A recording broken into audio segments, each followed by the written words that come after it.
This is the Wheel of Time Spoilers podcast. But we are here to talk today about episode one of the show. Yes. And I feel like we should make it very, very clear to our viewers, just in case anyone happened to find us through the algorithm or through just looking at reaction videos. We are full spoilers out. Yeah. With respect to the books. We're following the show the same as everyone else, but we are a full book spoilers podcast. So if you are never going to read the books or have read all the books, you're safe here. If you are in the process of reading the books, run away. Run away screaming. We are definitely here to talk about the show, but we will be bringing in full spoilers from the entire book series without a second thought. And full spoilers for whatever's out for the show so far. Right? Like, I might reference stuff also in episode 3. Yes. So, even though right at this moment only the first 3 episodes are out, and we're not going to talk about anything beyond that, beyond speculation. I also believe we should talk about the first animated bit as part of this one. Because that is part of the first episode. I haven't had a chance to watch them yet. So I'm still ignorant of how that goes. Okay, so live reaction to the breaking right here with Aradia. What do you say? Oh, boy. You ready for it? Yeah. Okay. Sure. Yeah.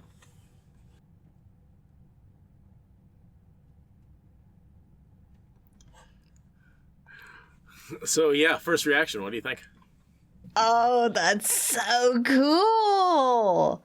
I love the format of it being like a lesson that like a Brown is giving to a bunch of novices. I love the way that they've again condensed the world building and condensed the storytelling to tell the story faster than they did originally. They're still telling the story.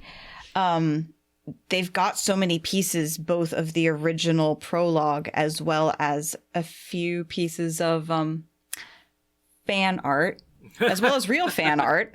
What do you mean by I fan saw art? a lot of different tributes in that. Okay. I saw a tribute to Winter Dragon, as well as a tribute to some other actual very cool art. I missed the Winter Dragon tribute. Where was that? The sword blade, when he looks in the sword blade and then turns it like a mirror. Uh-huh. They did that in Winter Dragon. That was the coolest part of Winter Dragon, was how he looked neat and tidy in the mirror, and then they panned around behind him and then you saw him dirty in the mirror.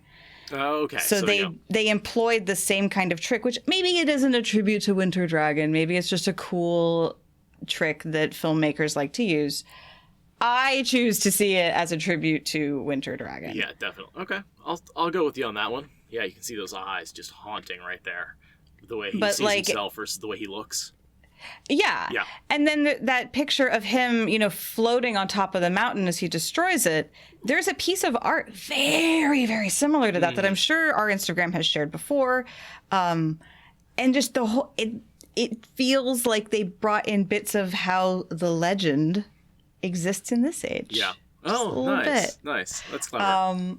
I love it. I'm so excited to see more of them. And I'm really into this. A canonical shot of, LTT's face right there, right? That's Louis Theron Telamon right there. That gives us a shot of his face. That gives us an image for him, right? Which is based on the actor, because he's been cast. He has been? Yeah. Okay, and that's the act that does look like the actor? Yeah. Okay. I mean, I don't have the greatest memory for faces, and he hasn't made an impression, and this connection is pretty crappy. But it sure looks like him. The picture's a lot more pixelated for what I'm experiencing than if I were to watch it on it's Amazon very stylized, myself. yes. Yeah. Yeah. But yeah, the fact that they were able to do a shot-for-shot canonical thing with like the cloak over her face was like, oh yeah, that was really cool. So I just think a great way to introduce the breaking and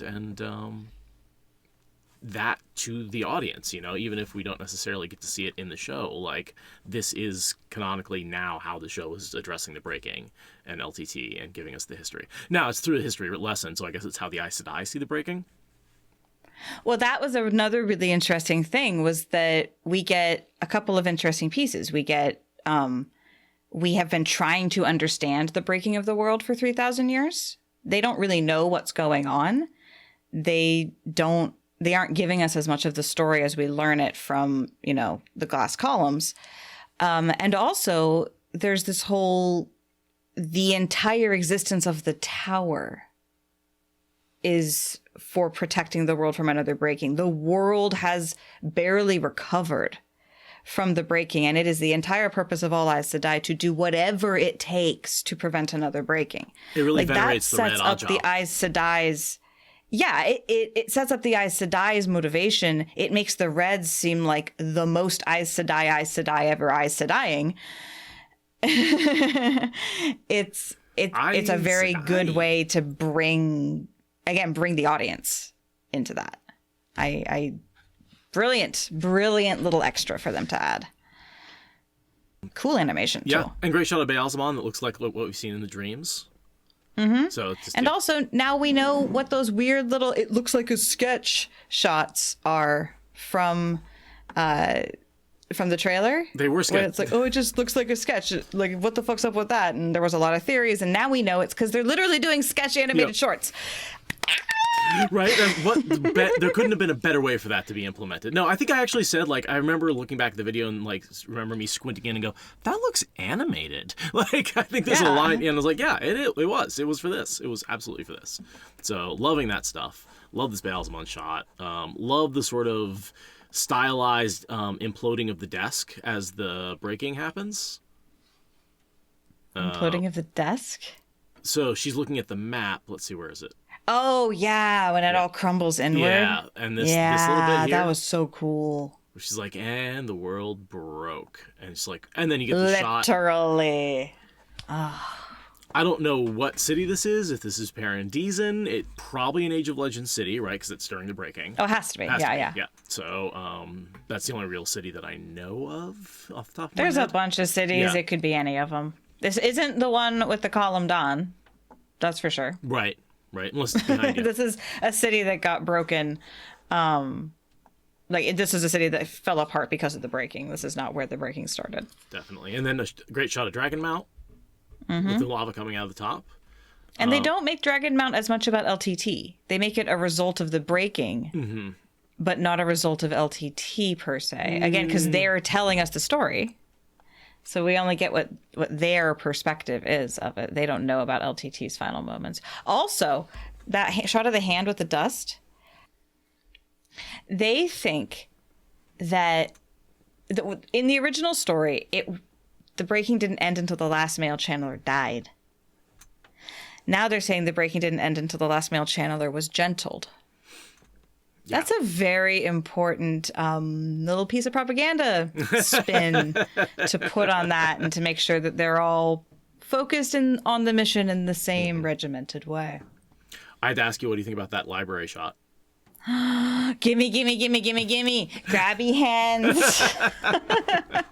Every librarian's dream, every Brown's dream, every book nerd's dream is to have a library with a ladder. It is known. So say we all. All right, and then, just the credits and everything. So I love it, love the shot. I think that was a great way to set it up. I'm glad it's there. It's unfortunate that X-Ray is so hard to view. For those of you who are wondering, I got it on the computer simply by playing Amazon Prime. You have to play the episode first, then you have to hit X-Ray bonus content, and there it is. So, but the trick is you have to have the episode playing, and then there's... what I found is if you go to the latest episode, it shows you all the previous ones. So that's the quickest way to do it. Cool. Good to know. Yeah. Oh, I hope that they show us the real Tower Library, because now they've set it up as looking like that. I really hope we get to see it IRL. Okay, so I think we'll save the other animated bits for the other episodes. So let's go ahead and jump into episode 1 of the Wheel of Time TV show. I can't get through it. Sometimes I can't even say. I'm just like, I can't even say the full name. There's an Amazon Wheel of Time TV show that exists, and I mean, the more I watch it, the more enthusiastic I am, and the more amazed I am at how close they stuck to the plot, right? The first time I saw it, I only saw the differences. The last time I saw it, I saw how similar it was to the books and how much they actually brought over after thinking about other adaptations I've seen and other things. Like, they kept so much. I'm amazed. So anyway, I'm very enthusiastic about this. Of course, there are changes, but let's get into it a little bit. I've only got 3 pages of notes. I'm nodding so hard. And I do believe the first thing we need to talk about is that intro. Yeah. When I first turned it on, I was like not sure if it was the right video because I thought, oh, this is just one of the shorts. And I was like, oh shit, that's how they're starting it. Yep. Oh, That's cool. It's cool. And it is a little bit of a, hey, new readers, here's an info dump, right? Like, instead of having a scrawl at the beginning or having a straight up voiceover, I guess this technically is a voiceover. They're giving us both the voiceover and the visual interestingness of Moraine. Yeah. And I mean, in the spirit of doing tribute to Lord of the Rings, you have to start the series with a husky female voiceover. Otherwise, what are you doing? That's necessary. That works. Yeah, no, it's... Again, this is one of the things about the first one that I think felt a little weird to me, because again, I was like, wait, am I just watching a short? Like, so I think having this in the beginning wasn't necessarily the strongest decision, as much as I like this bit, if that makes sense. I think it makes less sense for us because we were watching the shorts obsessively. I think it makes total sense if you're trying to bring in people who haven't seen it yet. Fair. Yeah, so. And that's one of the things I want to talk about is, like, there's a huge difference between both readers and non-readers in terms of what they thought about this thing. And also, like, those of us who've been following everything obsessively and people who have just more casually been into it. So, yeah. And I think on the rewatches, we're getting more of that second experience because we're not so caught up in the previous mindset. Yeah. And then we go to one of the other most classic pieces of filmmaking, which is a field of grass that then someone goes running through.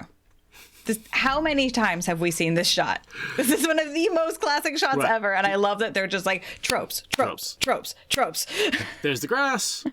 There's the guys running. And I actually really like that cliffside shot. That's really nice. And you can see the ruins in the background, which I think you were saying initially you thought were just normal rocks, but later we see are much more like... Not all of them are. Right. It's a very confusing landscape. But really what this was all about to me, I mean, it gave us a couple of things. One, it showed us the channeling, right? The breaking of the rocks here. Which, again, those are chunks of rock, not chunks of building.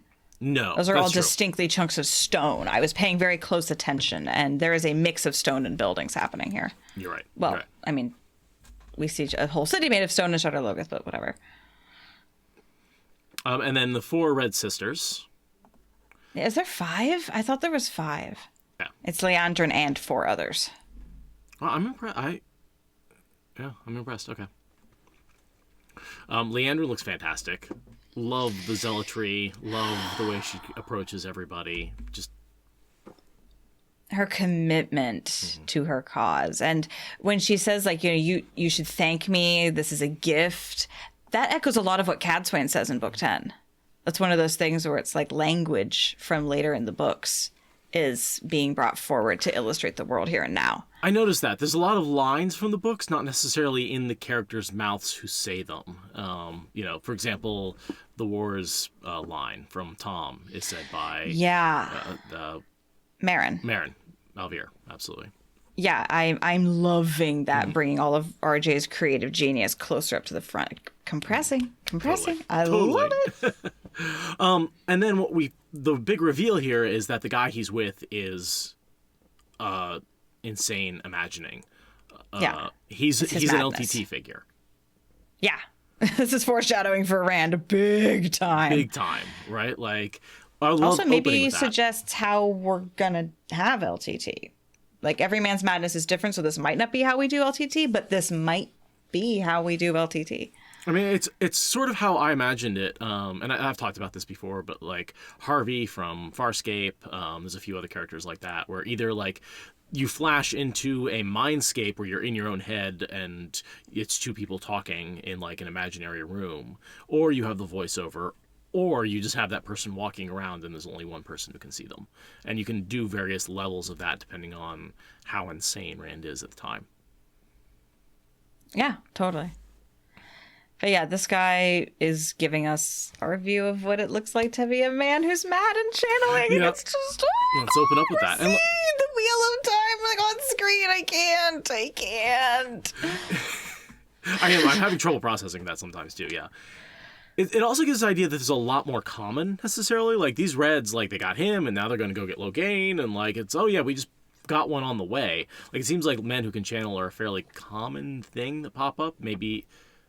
Well, canonically in the timeline, there's been a whole bunch recently. Like, oh, it's like what? Like clearly the end of the world is coming because we're suddenly catching way more men who can channel than we have in the last like 200 years. Suddenly we're getting tons more. So I think maybe we're seeing that, or it's just more common and the whole culling conversation is sort of going to be sidelined and channels will be at a fairly steady population. That's an option, I think. So she then, what I assume is gentles him on the spot, right? We see that clenching of the fist and just like she's got him. And then he screams, it's a gift. Yeah, that's definitely gentling. Right. Which is not something she's supposed to be doing. We think, yeah. I'm very curious if that's going to be something that they keep or not. Is this an illegal action in show canon? Because it is in book canon, but it might not be in show canon. I mean, I'm totally okay with it not being in show canon. I could see them being a more brutal institution in show canon. That works. We don't know yet. Can I say that I've gotten more used to the Aes Sedai rings as well? They're starting to look more like badges of, more like, how like cops have like a big visible badge on. Like to me, that's sort of what that looks like. And I kind of admit I like the ring color being the Aja color. I'm okay with the rings. They're growing on me, but I still miss the shawl imagery. But I agree with what you're saying about how it's like a badge. It's not like, I mean, I liked the old ring design. I liked that it was a subtle wedding band style ring. I liked that, but I can live with them wearing a badge as a piece of jewelry as a change. Like, I am curious though about how accepted and rings are going to be handled. Like, do accepted not get rings? I thought maybe they get a ring either without the stone, or maybe you pick your Aja when you join the accepted ranks. I'm going to go with the former, not the latter. Yeah. There's no way that you're going to pick your Aja as an accepted. Yeah, but I could see them giving them like a more simple ring, kind of like an engagement ring before a wedding ring. Maybe that's going to be where they give us the original ring. It's going to be the really plain one. That would be nice. They're going to be like, that was only the accepted ring. And now this is the real ring. Yeah, they did mention a shawl in the short, though. They did mention shawls. And that's something we haven't seen necessarily as something formal. We generally see them just in a very red dress. But, maybe the shawl still is a thing, just not brought out very often. Or maybe they like changed it at some point. They're like, we need to update our look. Yeah, or maybe it's like an old school, like they used to wear shawls, but that's so outdated. Only ancient Aes Sedai would think about doing that. And Codswain shows up with a shawl. Codswain's gonna, exactly. Codswain's gonna show up. But like she's the only one who still wears it, So something like that, like the way top hats are, it's like old fashioned. Yeah. So yeah, that gives us sort of that shot, and then we have Moraine basically being like, "Nope, that's not the guy," and Lan's like, "But he could be," and Moraine's like, "Yeah, he's toast, so we're just gonna assume that's not the guy." Yeah, she gives him this look of like, I need to believe that wasn't him because otherwise the entire world is over, and I can't deal with that. This is where he does that perfect Spock eyebrow that I gushed about in our shallow dive. It's just their faces both. That's just like ever so subtle look. Like it's just, this is Lan's face giving her just a really, okay, you're the boss, let's go. Like there's so much in that, and it's very, very Spock. And I'm very happy about it. So then we get that like zooming up, so you can see there's rocks here, but it looks like almost beyond the valley. It's like rocks on the left, but on the right there's an actual building. Yeah, that's what I was saying. Is it's not all buildings. That's part of why I can be forgiven for thinking it was rocks, is because the closer one are rocks, and as you get farther away, and you can do more tricks of the eye. The other thing I do think we need to address here is the line about there are rumors of Ta'Viren. Sure. What? How are there rumors of Taviran? And how do these kids not know what Taviran are? We're not seeing Taviran-ness about them. Like, just none of that makes sense to me. Because, like, Matt wasn't lucky. No. He's distinctly unlucky. Mm-hmm. So I think there's two possible solutions. One, the Dark Friends are already having dreams. The Dark One knows of who he's pursuing. And he's been sending his Dark Friends after them. And so, like, Dina, we can reference episode 3 here. Mm-hmm. She says, I've been seeing the 4 of you in my dreams. 5. Maybe, she says 5. She says 5. So, yeah. So, there is that. There's also the possibility, Min. Moraine is supposed to have already talked to Min before she goes, in the books again. Before she goes into the Two Rivers. We're not sure that's going to happen, but it's entirely possible that Min said but then she wouldn't say rumors. Yeah, I just... Mm-hmm. That's a tough line. It's a line that needs explanation. There's a number of lines in episode 1 that we need explanation. And I do firmly believe we're going to flash back to Emmons Field and learn some more about what's been going on before Winter Night. I think we have to. Like, I think, or during Winter Night, I think we're going to see Like, we already did one flashback of Nynaeve. Mm-hmm. And so I'm willing to bet that we're also going to see another one with Rand and Tam, because they didn't want to give away the blood snow yet. But how else are we going to get those flashbacks? We're going to see Tam tell that tale. Yeah.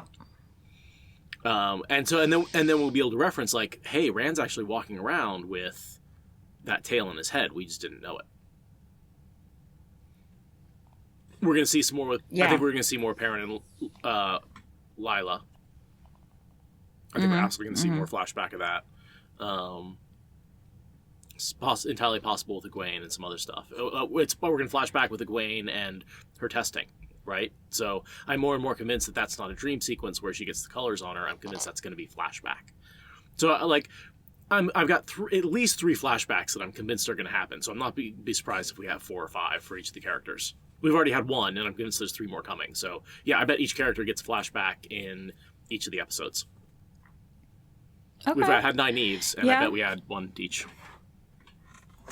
But with Nynaeve with the Trolloc? Yep.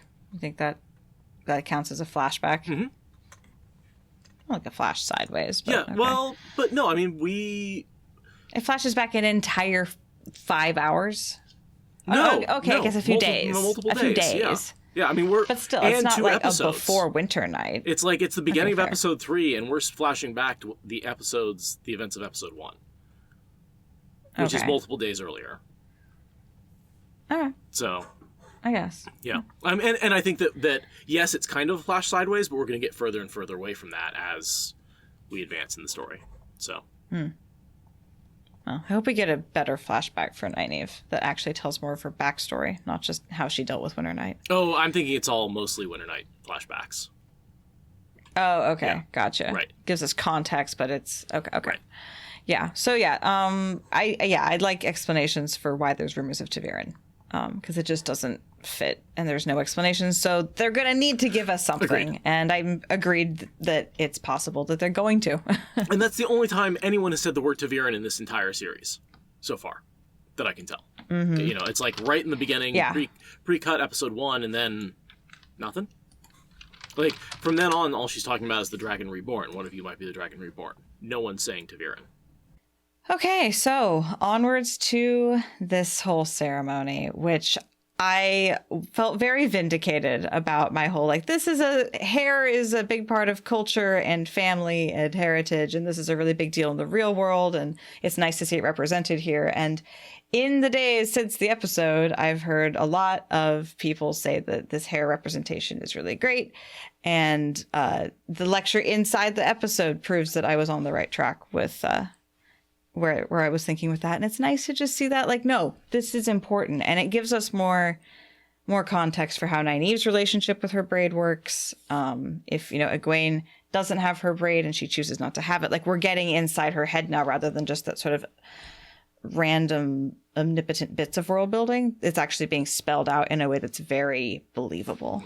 Shown instead of told. What you have to do to make this, you can be told in a book. You have to be shown in a series. And here we're being shown how important it is that the braids are to the culture of the Two Rivers. Also, one thing I'd like to point out in this shot, her dress looks like it's dyed with the colors from the pool. And it does look like it's maybe still wet. Yep. Or drying a little bit. Yeah, exactly. Like it's damp. Like it was wet and now it's... her hair's dry. But I'm not sure if I'm seeing colors on the dress or not. Wasn't her hair unbraided during that? Yes. So I'm convinced, again, I used to be, Dream. I'm convinced now that this is entirely, why is Nynaeve cleaning the pool? They had all the colors in it. I was wondering about her cleaning the pool. Yeah. Yeah. So this is after that ceremony, she gets pushed in. This is the last piece of a many-part ceremony. Yes. I am so interested to find out because, I was waiting for that pool scene, and then when we immediately cut to Nynaeve cleaning out the pool, I was just like, what? I want that. Why? So they're going to give it to us later. I believe that. But, I'm so interested to learn the order of events. So we get her pushed in. She struggles, and then she accepts and flows with it. Oh my god, foreshadowing for, Sidene? No, Sidar. Sidar. So, and then there's... that neck. Yeah? I swear to god, that... just see like this exposed neck. It's a funny shot. I don't know why that one always stood out to me, but you can see the musculature in her back. Yeah. But then go ahead to when it's panning up from her after she turns over. First of all, she goes onto the braid. Very sweet. Love that. But then, okay, stop here. So there's some really cool tarot stuff in what's happening with Egwene here that I happen to recognize. Okay, so two things.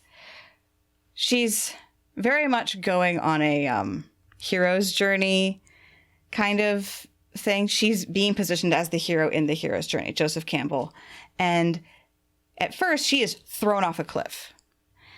This is very much that opening shot with her and Nynaeve is like the Fool, which is the very first card of the Major Arcana of Tarot. And the Fool means beginnings. It's an auspicious start for new beginnings, innocence, inexperience, trusting in the experience of the journey, a carefree person, and they are often depicted as a person about to walk off a cliff. So clear symbology right there. Someone getting pushed off a cliff, less how the card goes. But in general, walking off a cliff, the start of a new journey for an innocent, inexperienced person. So yeah, that is literally the position of the hanged one or the hanged man, which has the leg bent over into that 4 shape. That's the really distinct how you know that's who it is. And I've seen this body position used in so many stories where it clearly represents the hanged man, who obviously is a slightly more intense card associated with death. But specifically, it's associated with ultimate surrender and sacrifice and being suspended in time. Yeah. No, so this in no way foreshadows Egwene, am I right? None of that applies to Egwene. None of it. Not a single little bit of it. Nope. I'm very pleased with having spotted those and how well it fits her. And I want us all to keep an eye out for other tarot card references we may see as we go through this, because those are some really common ones, but they're not the only recognizable ones, maybe, possibly. Yeah, I'm not as familiar, but I think that's a great source of things to find. Things to look out for. Also, fangs and flames, right? There's a bunch of those. So yes, that too. We go to Tam and Rand on the road, which we don't get a fade, but we do get some rocks getting disturbed. Yeah, which is like totally could happen. A rock fall absolutely falls. makes sense. I mean, those steep hills, these are very heavily eroded. There's been like ice wedging because it's still cold. Like rocks rolling downhill spontaneously absolutely could happen. Or there's someone sneaking around up there and that's they also knocked possible. the rock loose. Yeah. We don't know. That entirely could be the Don't know. Fade. You know, we never entirely rule that out. Or it could be a Trolloc, but most likely, yeah. I mean, we hear the wolves, but he does say they're being pushed down, and we assume they're being pushed down by Trollocs in the hills. Yeah. In the books, they talk about Presumably how like scouts, right? It's been weeks, months, winter. Sorry, I interrupted you. Well, no, in the books we talk about how the wolves are killing a bunch of sheep, and how we really do think that's just Trollocs in the hills over the winter, getting ready to attack. Yeah. Tam and of course Bella, the shaggy horse. It's so hard to see him as a good father figure, except that he's Tam, who is best dad. So, it's amazing. I love his spear. I love his down home, worn in. Like he's just so Tam. And He's just so embodies Tam. And that spear is the one he uses to stab the Trolloc when it first comes in through the door before he gets the sword. So he has that ready. Yeah. Yeah. And Bella is obviously just beautiful and wonderful. Wonderful. Goofy Rand, fuzzy sweater, such a dork, so cute. A lot of people thought that he drew on the raven here when he draws his bow. When the rocks Is there fall, a raven? there is no raven that I could see. But Yeah, it does, no, it's totally. That's what it feels like, it feels like that and shot. it could be. And that's what I've noticed he be. does a lot, is he's like, oh, I'll take this shot that, it's a little bit of him turning on the Fade and seeing a dark eye and getting suspicious. It's a little bit him seeing the raven and wanting to be like, that's odd, and pointing the bow at it. Like, they don't have slings, that he has a bow, so, but he's taking like 2 or 3 different shots and putting them together in a third shot that does the same thing as those 2 or 3 shots, just in a slightly different way. But it's just remarkably how much he's kept the feel of the books by doing that, while condensing down a lot of the material. That's how we know that he actually cares. Is because he knows the books well enough to do that. It's amazing, and I love it. Great shot of the river, and then we come into the 2 rivers, sort of seeing all the folks and the people. And Which it's just, there's so many details. Yeah, the sets are so complex. There's so many items. It's not clean. The costumes are a little bit too clean. They get dirtier as the episodes go on, which is awesome. Yeah. I enjoy that. But the set is not too clean. The set is like a well-ordered village, but it has period piece vibes to me. Like there's a lot of little tiny details that I'm sure everyone and their mother in the content creator community is analyzing to death. But I love that. I love how much love is in it. And I have a little bit of forgiveness for clean clothes at the beginning of the episode, because it literally is, the biggest holiday. Everyone's wearing their best, their cleanest, no one's going, and it's not like these people don't have like soap. Yeah. It's Yeah, once it's they just- start there's- traveling. Yeah. It's a little bit out of the box, clean and shiny when it starts, but it ages quickly. Yeah. And I don't care. I just don't care. See, I just really never found it. Like, I look at these things and I look at the clothing and I see The items are dirty. Yeah. The clothes are cleaner. Okay. Like the white cloaks, there's not like just a worn edge on their stuff. All their stuff looks like they put it on for the first time last week, Fair. which is not canonically what they're doing. Canonically, this is what they wear all the time. Right, so like, right. but the wear patterns are starting as our Emmets Field 5 like travel. You see their clothes getting dirtier. So I'm like, this. I'm okay. I'm okay with it being a little symbolic. It's fine. It's fine. I'm fine. One of the things I noticed is the amount of jewelry is a lot higher than I would have suspected. Everybody's wearing multiple rings, I'm multiple loving bracelets, lots of it. piercings. So many yeah. earrings. Oh, yeah. I am loving how many glittery things. I'm shiny. I like shiny. And again, I think it has changed from the books, because in the books, when we see a septum piercing in the Sea Folk, that's an unusual thing. So Yeah.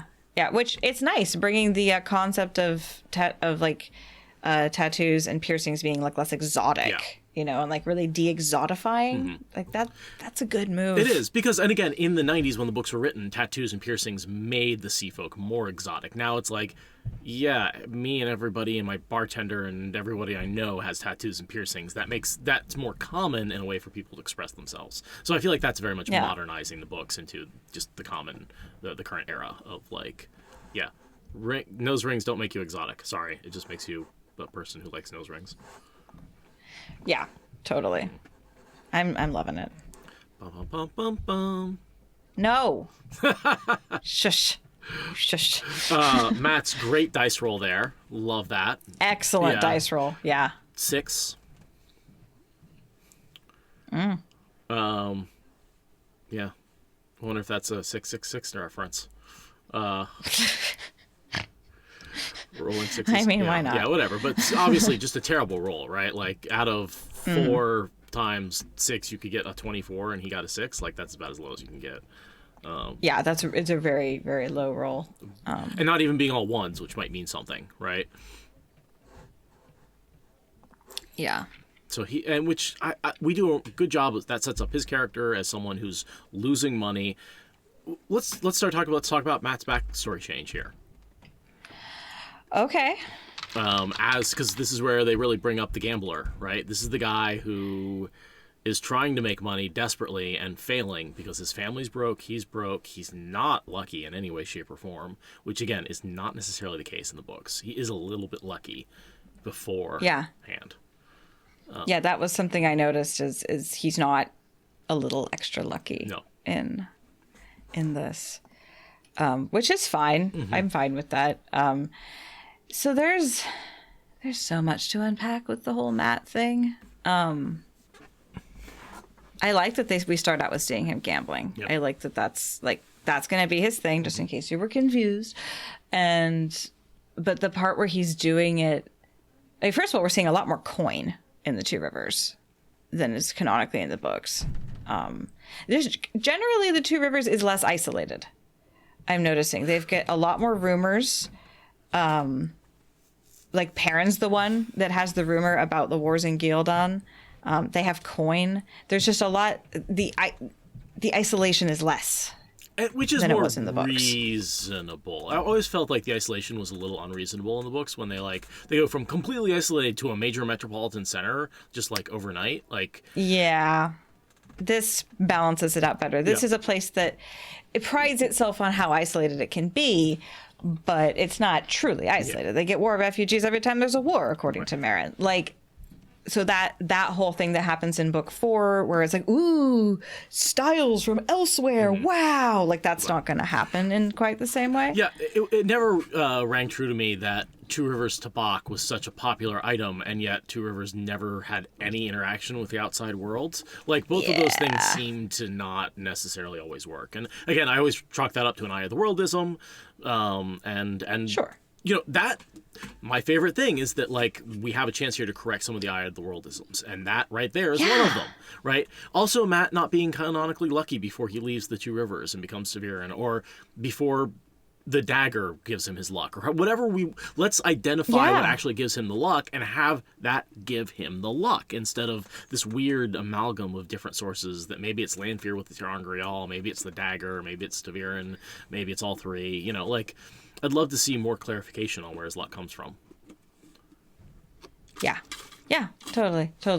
But yeah, the whole making him down on his luck in the full-on socioeconomic sense is an interesting choice, that there would be more social stratification in the Two Rivers and less community enforcement of standard of living.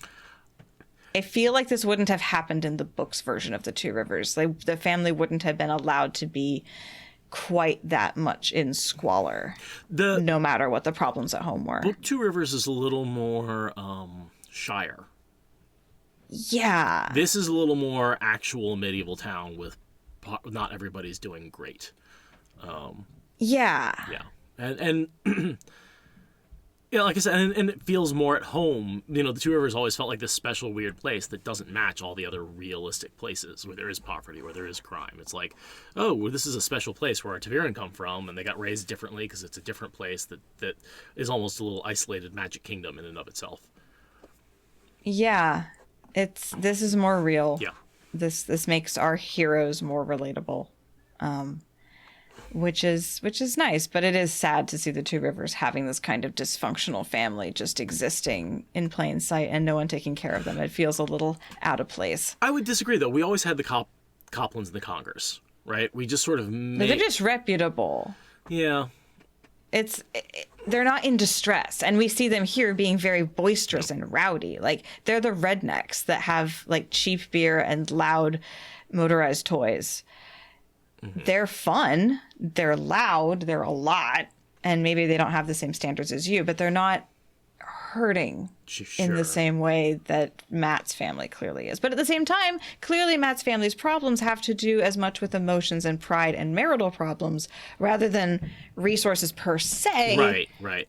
So, like, there is an element of, like, what can you do? Right. It's, you know, it's not like they don't have a house. Their house is filthy, but, like, they don't clean it type situation. It's one of those more like, how much of that is their own dysfunction and alcoholism and inability to just function as a family is causing the problems versus, you know, this is the society's letting them down.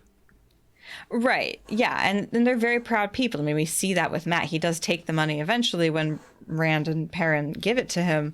But, like, pride is a real thing.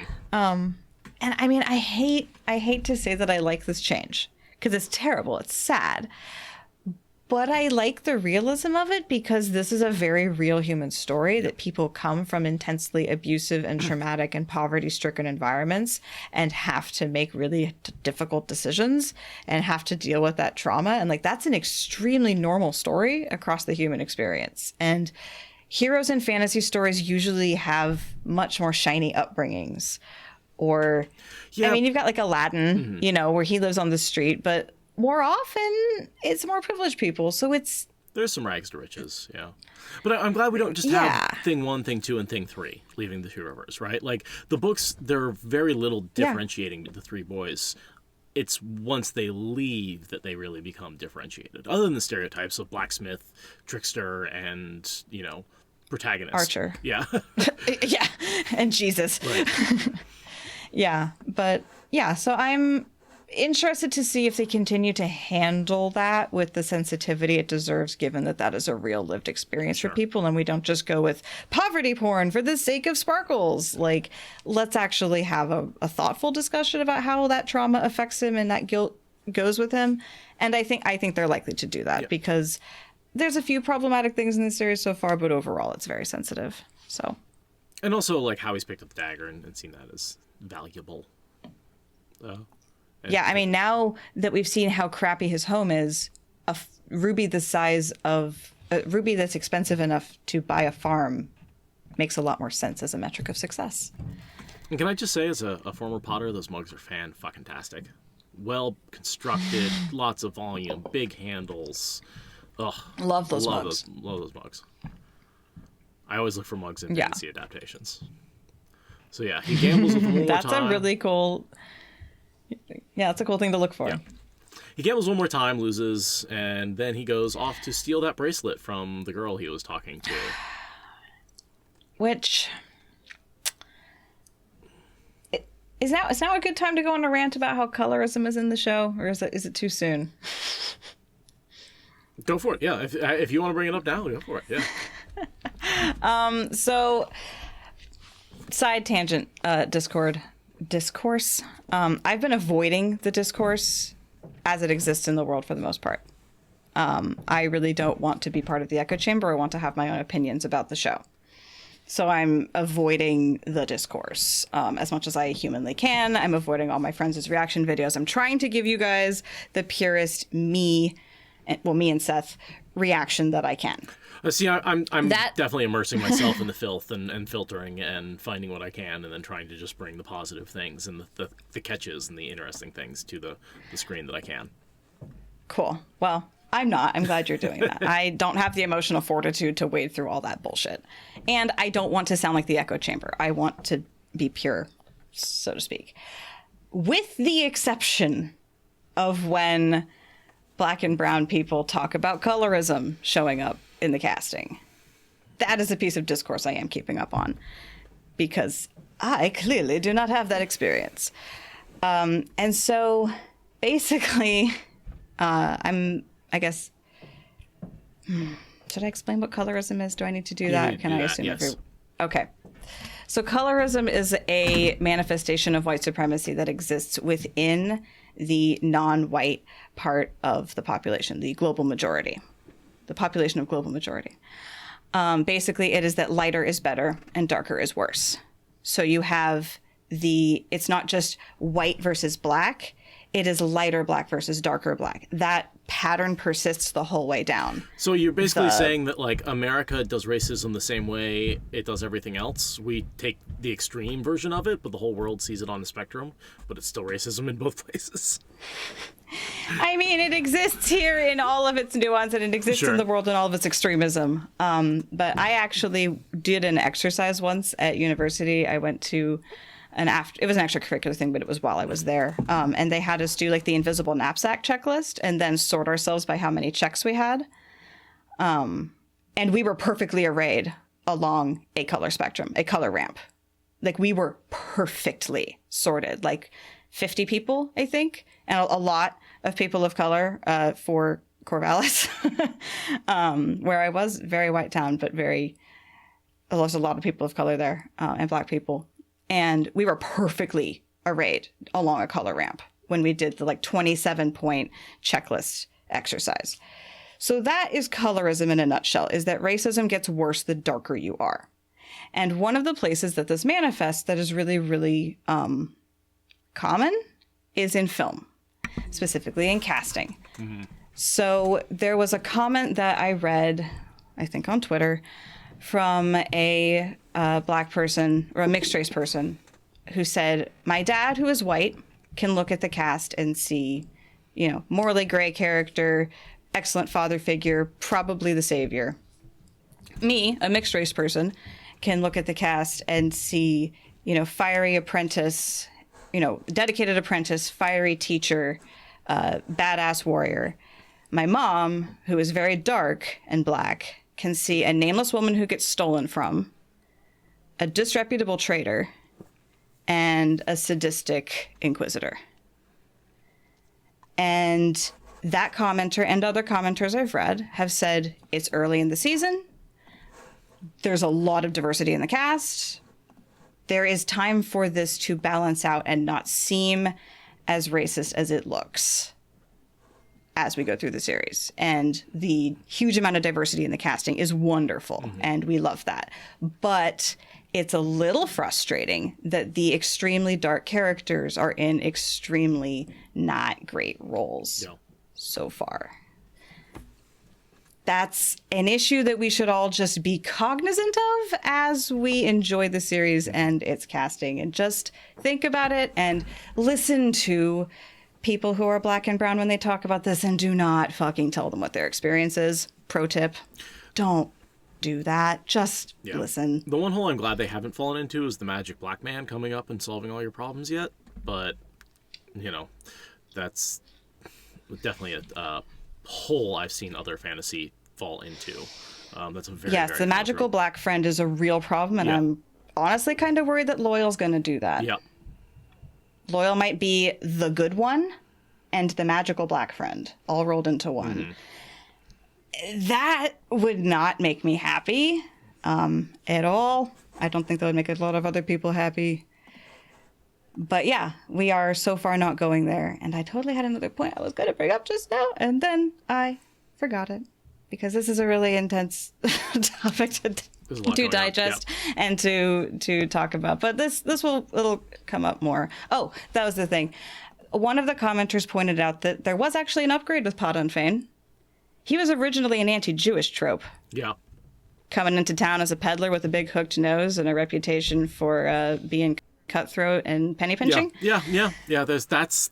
So I think we've talked about that. Yeah, not the greatest. I don't think I'd ever noticed that he was an anti-Semitic trope. I don't think I'd ever picked up on that. But when it was pointed out, it's like, oh my God, yeah. So, good on them for moving away from that.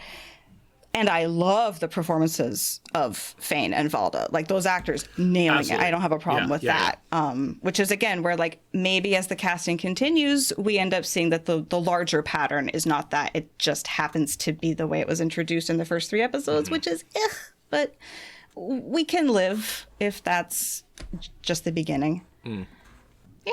I'm fine with moving away from ickiness, but you can stumble right on into something and this else. is something where, like, we really do praise Jordan for what he did, but that we're not going to say there aren't problematic parts of the Wheel of Time, right? Like, that I'm just going, oh wow, faint. Oh wow, that's more problematic than I thought. than I remember thinking about.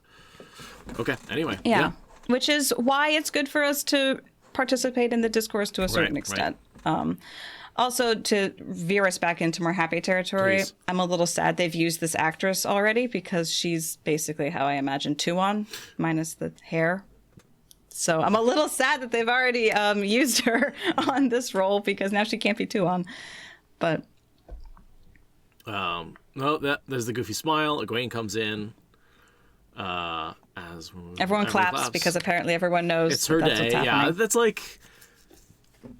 Speaking bar mitzvah or something like it, but you're 20. You've joined the women's circle. She's become part of the almost say ruling class of the Two Rivers, right? This isn't just becoming an adult. This is like it's an interesting difference, right? Because it wasn't, hey, welcome, you're a woman. It's welcome to the woman's circle. Yeah, I was confused about that because they're aging her up, which means that she should have had her braid already. Unless the braid is a sign that you're not an adult, but the sign that you're part of the, like, people who have a vote, like a citizen, not just like a adult. So maybe there's a difference between those two. But, like, all the women that I can think of that I've seen have their hair in a braid. Yeah. Or maybe, So I'm just confused about what the women's circle is. Is the women's circle part of the ruling council, or is that a euphemism for the adult women of the village? Like, because we don't hear anything about the women's circle aside from that line. Like, maybe it's just a euphemism for the sisterhood of being women. Like, I'm so confused. Yeah, I'd love some clarity around that. And then Bran rushes up like, I thought you were gonna die because I don't know anything except that sometimes women die. And Bran's a very weak character. He's very much like he's the passive behind the scenes character. Meryn is clearly the one who like drives the party and drives the conversation, and Bran's just kind of like back there. Like, is he even the mayor? He's not wearing like his chain of office thing. Like, do we even have a mayor? Is Meryn the mayor? Like, they're backseating some of the male figures, I think, to let their female companions step up. We saw the same thing with Isla and Rain. Rain didn't say shit. yeah, totally. And I'm kind of into it. I'm like, this feels so weird.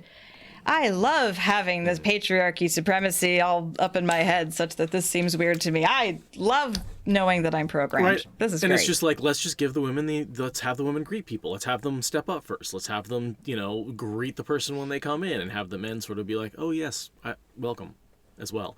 Which, to be honest, is sort of my also lived experience. Is generally when someone walks in, the women are all like, hey, and the guys are in the back going, yo. You're not wrong. So, I'm okay with that. And also, one of the things he talks about is how much the Wheel of Time is supposed to be not a matriarchal society, but a society where women have more power, and men have to step a little carefully just in case that woman you meet happens to be an Aes Sedai, right? So there's a certain amount of, like, trepidation men have around women in the Wheel of Time that they don't have in the real world, because the opposite thing is true. That man you meet might just be a violent asshole, right? Like, and so you sort of have this sort of difference of just default power levels between the two of them, that has, I think, meant that, and I think he's showing that by having the women step forward. That's the best theory I can come up with as to why he's making those sorts of changes when directing these episodes. Yeah. I like it. It works for Yeah. me. And then the next thing I have is that I just love that not only do women drink and smoke in this series, Nynaeve is drinking. Nynaeve is cheersing with everyone Oh here. yeah, a little more And part of the group. I love that drinking and smoking are generally more normalized for everyone, and that Nynaeve is not such a stick in the mud, spoon up her ass part of the community. Like, she won't dance. She doesn't dance at winter night, but she does drink. And I like that. Yeah, look at those braids. I don't see anybody without a braid. Any woman a lot without a of braid. braids. Yeah.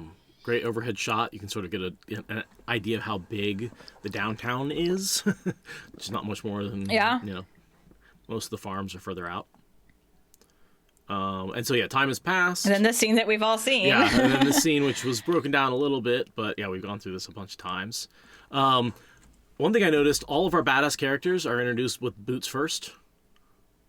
Tom is. Really? Lan is. Oh, yeah. That's definitely a favorite way to introduce boots. badass characters. It's Is all check out the about boots. the It's all about the boots. boots. Yep, it's just about the boots. Yep. The Tuvan throat singing kind of texture. I don't know if it's actually throat singing or if it's some Casio patch. I haven't listened well enough, but it sounds so cool. The music is good. I liked it. I wasn't sure if I would like it when I listened to the soundtrack, but seeing it in context, seeing it used the way it's used with the characters, I've just fallen in love. I'm more in love with the in-world music than I am with the background music, but we'll go into that when we get to it. Yeah. I'm glad I didn't listen to the music until seeing it in context. Lan's looking very Murdral in that shot. He's also got Aragorn in the corner vibes. That's literally Aragorn in the corner. It's literally that shot. Good shot. Yeah, I mean, paying homage. They're not letting the Lord of the I'm Rings not references complaining. fall. Because that's what RJ did with this book. And then we get great land reveal. And then this is Moraine. I did think that line was awkward. I thought it was awkward in the beginning. I thought it was awkward in this shot as well. And this whole scene I just found to be less awkward on rewatches. The tension is there. But yeah, I this was one of the things about episode 1 that makes me feel like it's just a little clunky, was the introduction of Moraine. Yeah, it's very contrived. Mm-hmm. But it tells the story It does fast. tell the story fast. It sort of basically gives us everything we need to know about how the villagers feel about Aes Sedai and Moraine. It's just very, out there. It's effective. They're skipping a little bit. They're condensing. I understand why they're doing it, but it's one of the reasons why I found the other 2 episodes to flow a lot more smoothly. I find that they're leaning on tropes to save screen time. Sometimes, yeah. And it's okay. It's okay, yeah. Get us through the pilot. Get us in. Let's get going. Yeah. If they don't keep it up for a whole season, I'm so okay with it. But it is clunky. I agree. So I'm going to skip past this a little bit with the introduction to her conversation with Perrin about Layla. Because she's interfering in their marriage because she's wisdom, and that's what she does. But why is Perrin... Why is she... Well, okay, I guess the question comes back. Why do you think she's in the Forge and not here celebrating? And why is Nynaeve saying, go to her instead of go get her? My first thought is that she suffered a miscarriage a couple of months ago. And she's been withdrawn and isolated and not her normal self ever since. That's my immediate... That's how all the pieces fit together best for me. And with how he interacts with her, it's just, to me, that is clearly what's happening. I'm open to other interpretations, but that's what makes sense to me. Yeah, it looks to me like she feels like she's betrayed him, and he doesn't feel like it's a betrayal. So he's like, I love you. She's like, I know, I'm not. And she still loves him. She still loves him. She's not saying that she didn't actually betray him. Right. She feels like she let him down, but not by it's not like she cheated on him, because then that would be a whole different energy. Right. And so, but what I'm wondering if perhaps the loss of the baby had some other, that she was doing something else that caused the loss of the baby that she feels guilty about, or so there's something that he doesn't know, is all I'm wondering. Or just the general expectation that women are supposed to give babies to men. Sure. There is a huge amount of cultural context where women feel it's their fault, and historically they've often been punished. So it could just be that cultural legacy is still here in this world the way it is in the real world. And he's like, I don't care, because lots of men don't care. Lots of men don't behead their wives for not giving them sons. Like, it's a perfectly normal response for men to be like, it's fine. But women can still carry that guilt. But maybe, yeah, she went swimming or ate something or worked iron or made a deal with the Dark One. I don't know. I have a slightly different theory. She is pregnant, has not miscarried, but the pregnancy was not intended, and they were not married at the time. And they've only gotten married once they discovered she was pregnant. And she doesn't necessarily love him, but had to get married because they got pregnant. Oh, a shotgun wedding. It was a shotgun wedding. Kind of thing. Yeah. And so the whole hand on the baby thing is, yes, she is pregnant. Yes, he loves her. She doesn't necessarily love him.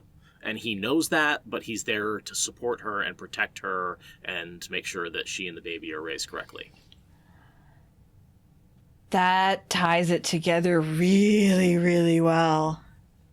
And then the whole guilt over killing the baby that she didn't really want, and And it's another reason why I think that it's a pregnancy thing, is because he hits her in the abdomen. Yes, absolutely.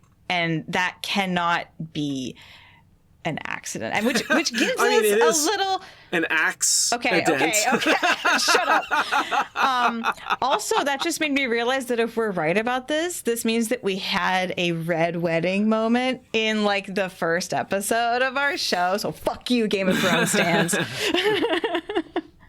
No, some of you are fine. Some of you are assholes, but some of you are fine. I'm gonna have to edit this so hard. So yeah, that's my working, because I'm like, the miscarriage doesn't fully fit to me. But her being resentful of getting married, maybe before she went through the women's circle. No, she's got the scar on her arm.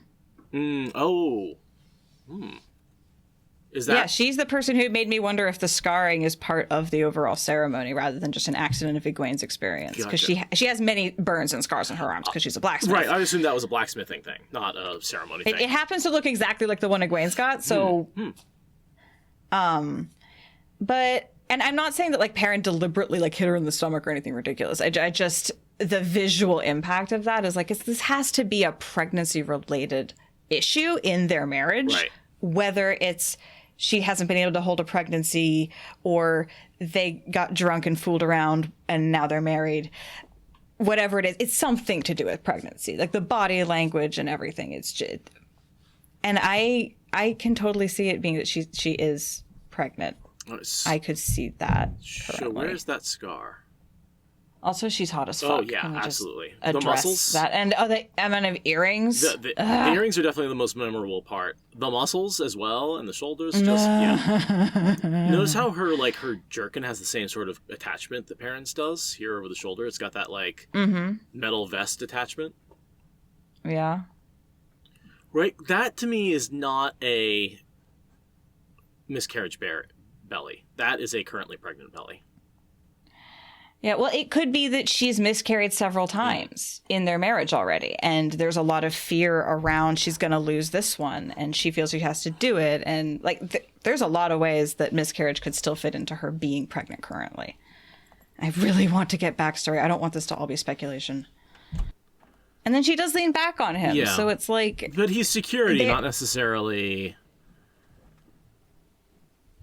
Yeah, that... And I... There's a lot that could mean a lot, right? Like, we need context. And I wonder, like, yeah, and like I wonder, like, what's up with, like, you didn't even go to her ceremony? Like, is Egwene somehow involved in why Lila has this tragic backstory that we don't know yet. Like, I need context.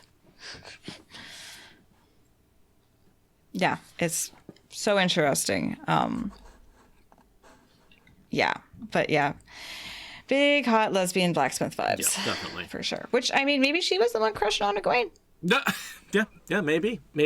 And the pregnancy that caused her to marry Perrin forced that to end, and she's like, who knows?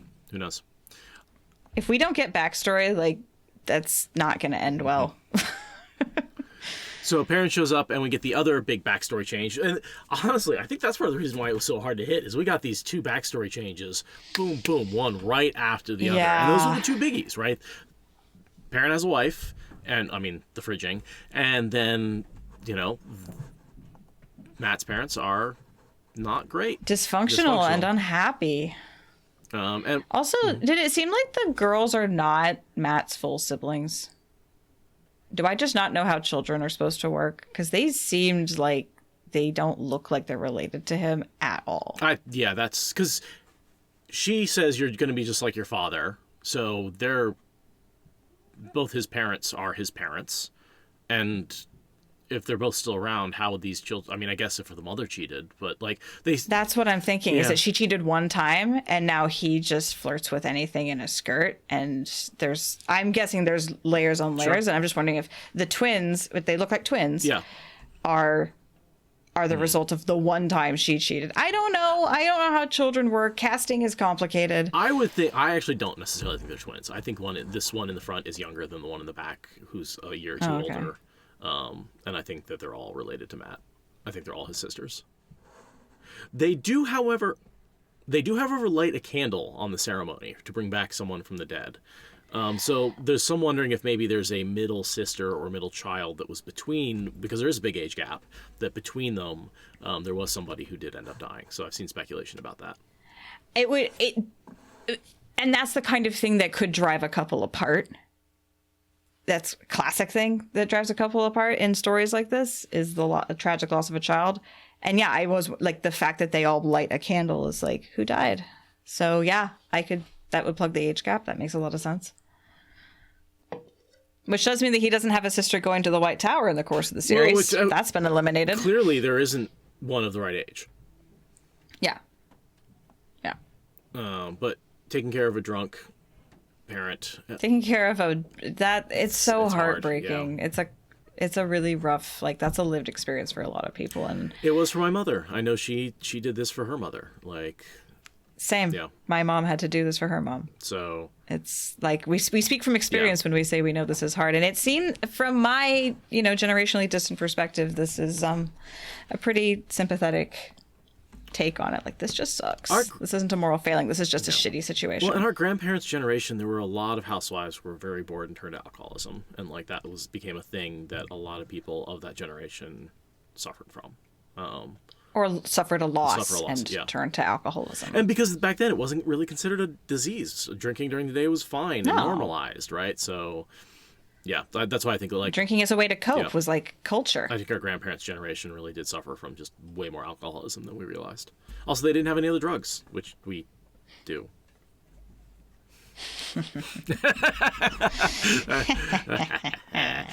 Tourist back.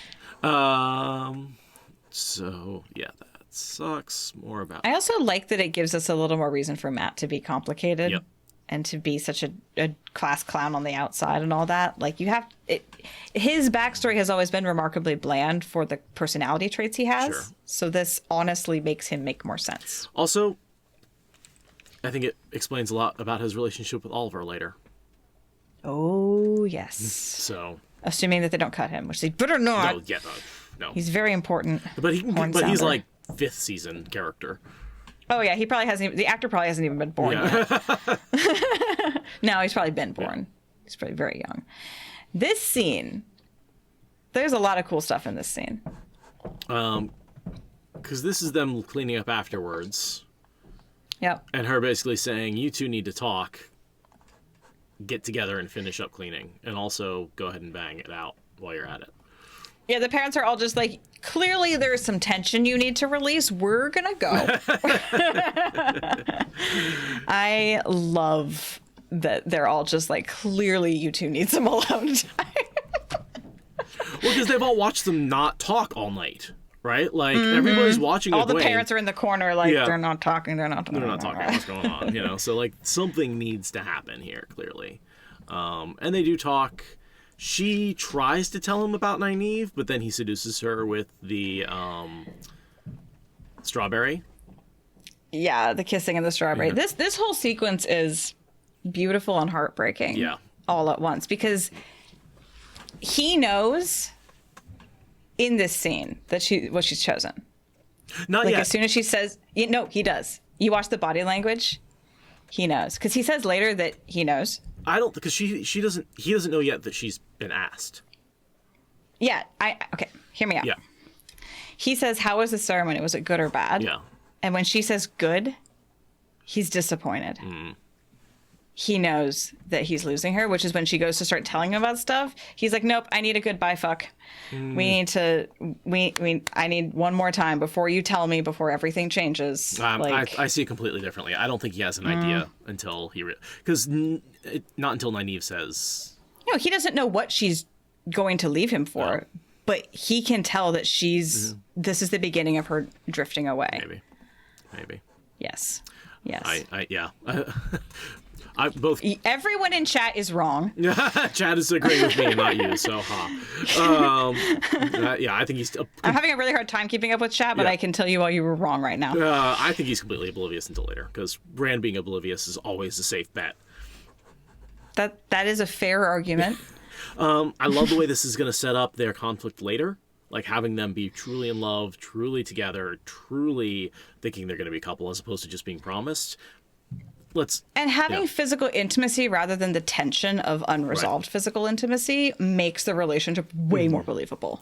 Like, they're really into each other. It's not just like, someday. And I like Rafe saying, when Rafe says, oh, I aged them up. I always thought, okay, so they're older, but they're in the same circumstances. But when he says I aged them up, he's like, okay, what happens if they actually spent 2 more years in the 2 rivers? What would have happened? Yes. And that's where he says, Perrin talks about marrying Layla. Would have gotten married. He would have married Layla. He was talking about marrying her. So that's where he pulled that from. Rand and Egwene, who were promised, would have started getting it on. Matt, not so much changing his way forward as so much changing his entire backstory. So, with the way his parents were. But he can't be married because, it doesn't. He's super poor. Yeah. Yeah. His whole backstory sets him up differently. But yeah, I love that like Lila isn't made up out of whole cloth. She's literally who he was going to marry. Like, that was going to happen. I guess she's not getting fat and having lots of babies with that other guy now. Nope. That is funny, though. She was definitely a plump girl when he came home. And that is not who they showed her badass as hell. But this was great. I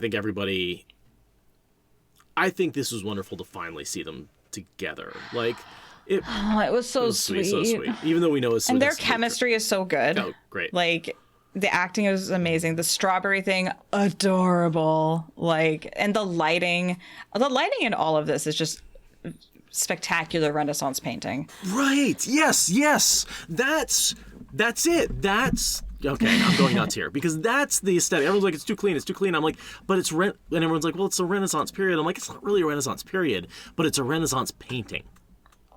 I love that. Yeah. That's the aesthetic. Like, no, we're not doing grimdark. We're doing Renaissance. We don't need to do medieval painting anymore. We're doing Renaissance painting. We're painting a Renaissance picture on the screen. And yes, that involves too clean clothes and bright colors occasionally splashed across warm lights and great skin color. Like, fuck, it's beautiful. And I'm so happy to get away. Like, I hated The Witcher because it was like, oh, gray on gray. Like, let's just make it a black and white. Yeah. Like, why are we even including this as a color? Like, let's go black and white and stylize it, right? Like, yeah. For sure.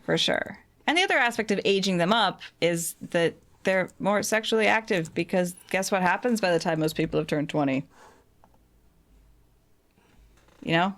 Depruding the 2 rivers makes it more believable. Down with that. Also, I like that she's the same age as the other 3. Yeah. They don't need to make her younger. Yeah. Though it does surprise me that she's only just now starting to apprentice with Nynaeve if she's 20. You'd think that training would have started when she was like 15. But I'm wondering if they're also, he might age up the age at which most people start channeling. Although the Nynaeve's master wisdom was 13 when she started mentor when she first started channel. So it varies quite a bit. I mean, again, it's a analog for menstruating for the first time. Right. So as young as 13, as old as 20. 20's kind of old. Yeah, 20's kind of old. 20's pretty old. Yeah. 13's pretty young, unless you're drinking a bunch of milk with a bunch of hormones in it, blah, blah, blah. Scare tactics. Okay, never mind. Moving on. Sorry. My raging hippie just came out for a sec. Yeah. So Rand gives her the smallest strawberry ever, and she says, "Gross, that's been in your pocket all day," which I think was a great laugh line. So cute! And she says, "I'll just go ahead and kiss you anyway." And then, we get land butt. Land butt, we man get butt. her not looking away from his regions as he gets into the cold water. At this point... he gets into it like it's cold.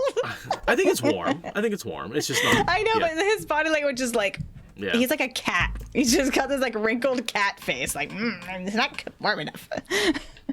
But yeah, land butt, Moraine already in the water, completely covered. Just a delight. I'm just going to leave the man butt up there for a while, if you don't mind. Yeah, no, yeah, for sure. So when Brandon and I were watching this, he didn't get the impression that these two weren't fucking from this scene. He thought that this entire sequence enforced that they were fucking. And I'm like, no. The part where she didn't caress him with the heat, like, obviously they're not fucking. And he did not agree with me about that being obvious, but hopefully he's in the minority. I think your husband is in the minority in seeing things like that. There's a certain... Anyway, moving on. Yeah. But I think I love... Yeah. I think it does convey the... What's the word I'm looking for? Platonic nature of the relationship. I really do think it does. Just like there's one bath. Like we're going to both take it. Yeah. And he doesn't sit down next to her. There's no arm over the shoulder. There's no foot in the lap. There's lots of other things that would indicate that this was a relationship. Yeah. And also, a cool thing about this is we see her doing the motions to heat the water up without seeing the waves. Yes. Because, of course, Lan can't see the waves. Right.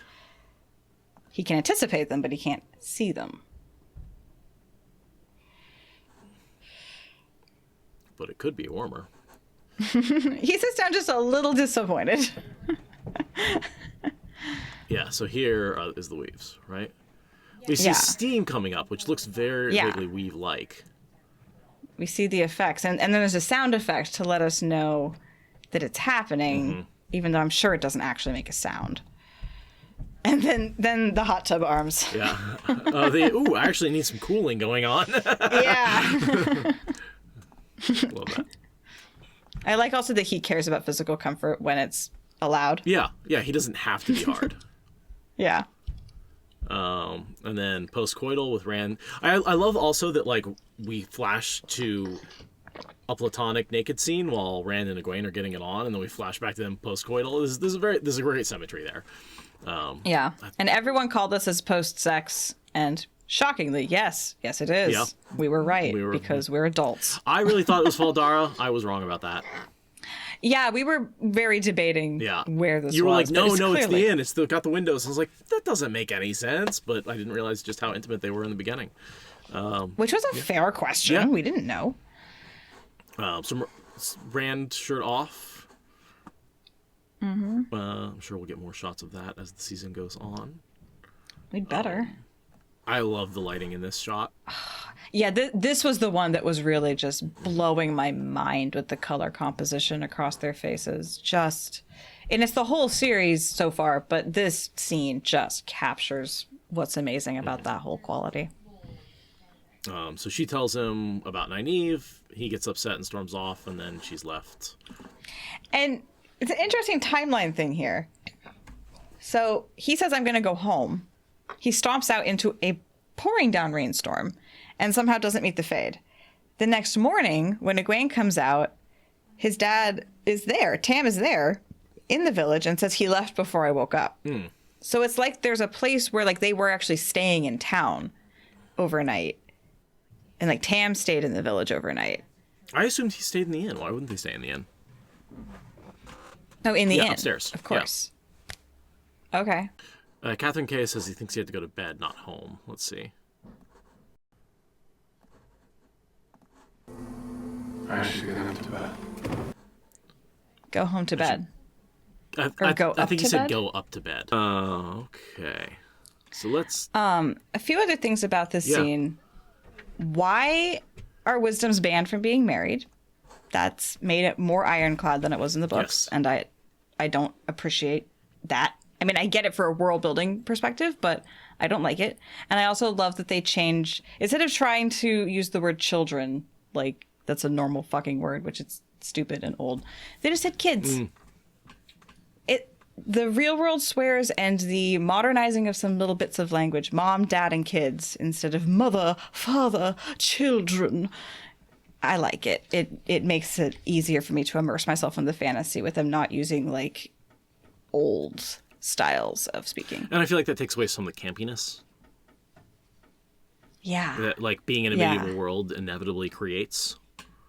Right? Like, because the last thing I want to do is have this feel like a bunch of cosplayers hanging around cosplaying these characters, and they've effectively avoided that. That was something that I'm always worried about. That to me is what the Legend of the Seeker feels like. Is like a bunch of people cosplaying the characters, and I don't get that feeling from these books, from these shows, the show at all. Yeah, and that's honestly part of why I'm glad that there's real world swears in it, is because I feel like they wouldn't be able to pull off the in-world swears believably. I disagree. I'm on pro in-world swears. I think Frack worked great for Farscape, for Battlestar Galactica. I think that cursing is a way for fans to identify that they like the show. But I've had this debate a million times, and there's definitely people who think that fake cursing sounds fake, and fine. I like it. I like adapting my cursing. I think cursing sounds like cursing no matter. I think you can say freaking, fucking, fridge, whatever you want to call it, but I think it all sounds the same in my head. So I like in-world swearing. I don't like it when fantasy takes out shit. I feel like that's just too obvious Oh, of a sure. curse. Sure. So I'm enjoying having that included. Yeah. It would be nice to get some of the in-world swears as the world opens up and expands. That would be very pleasant. It's just, I like having shit and bastard in there. These Sure. are really normal Yeah, words. those are fine words. They exist Yeah, everywhere. yeah. Don't pretend that you can sanitize them out by saying nincompoop or whatever. Totally. Oh, that was a bad reference. But no, I agree with you there. I just want to also get the in-world. I want blood and bloody ashes. I want Matt to say blood and bloody ashes, right? I want Mother's Milk in a Cup. I want Elaine to like collect a couple of really dumb, awkward curses and say them poorly, right? Like, Yeah. so Yeah. And we've had light a couple of times, so there's hope. Okay, sweet. Let's move to the next scene of the Murdral. Okay. And the whistle. Yeah, That I was like, all right, I'll just listen for the whistle and then the cut.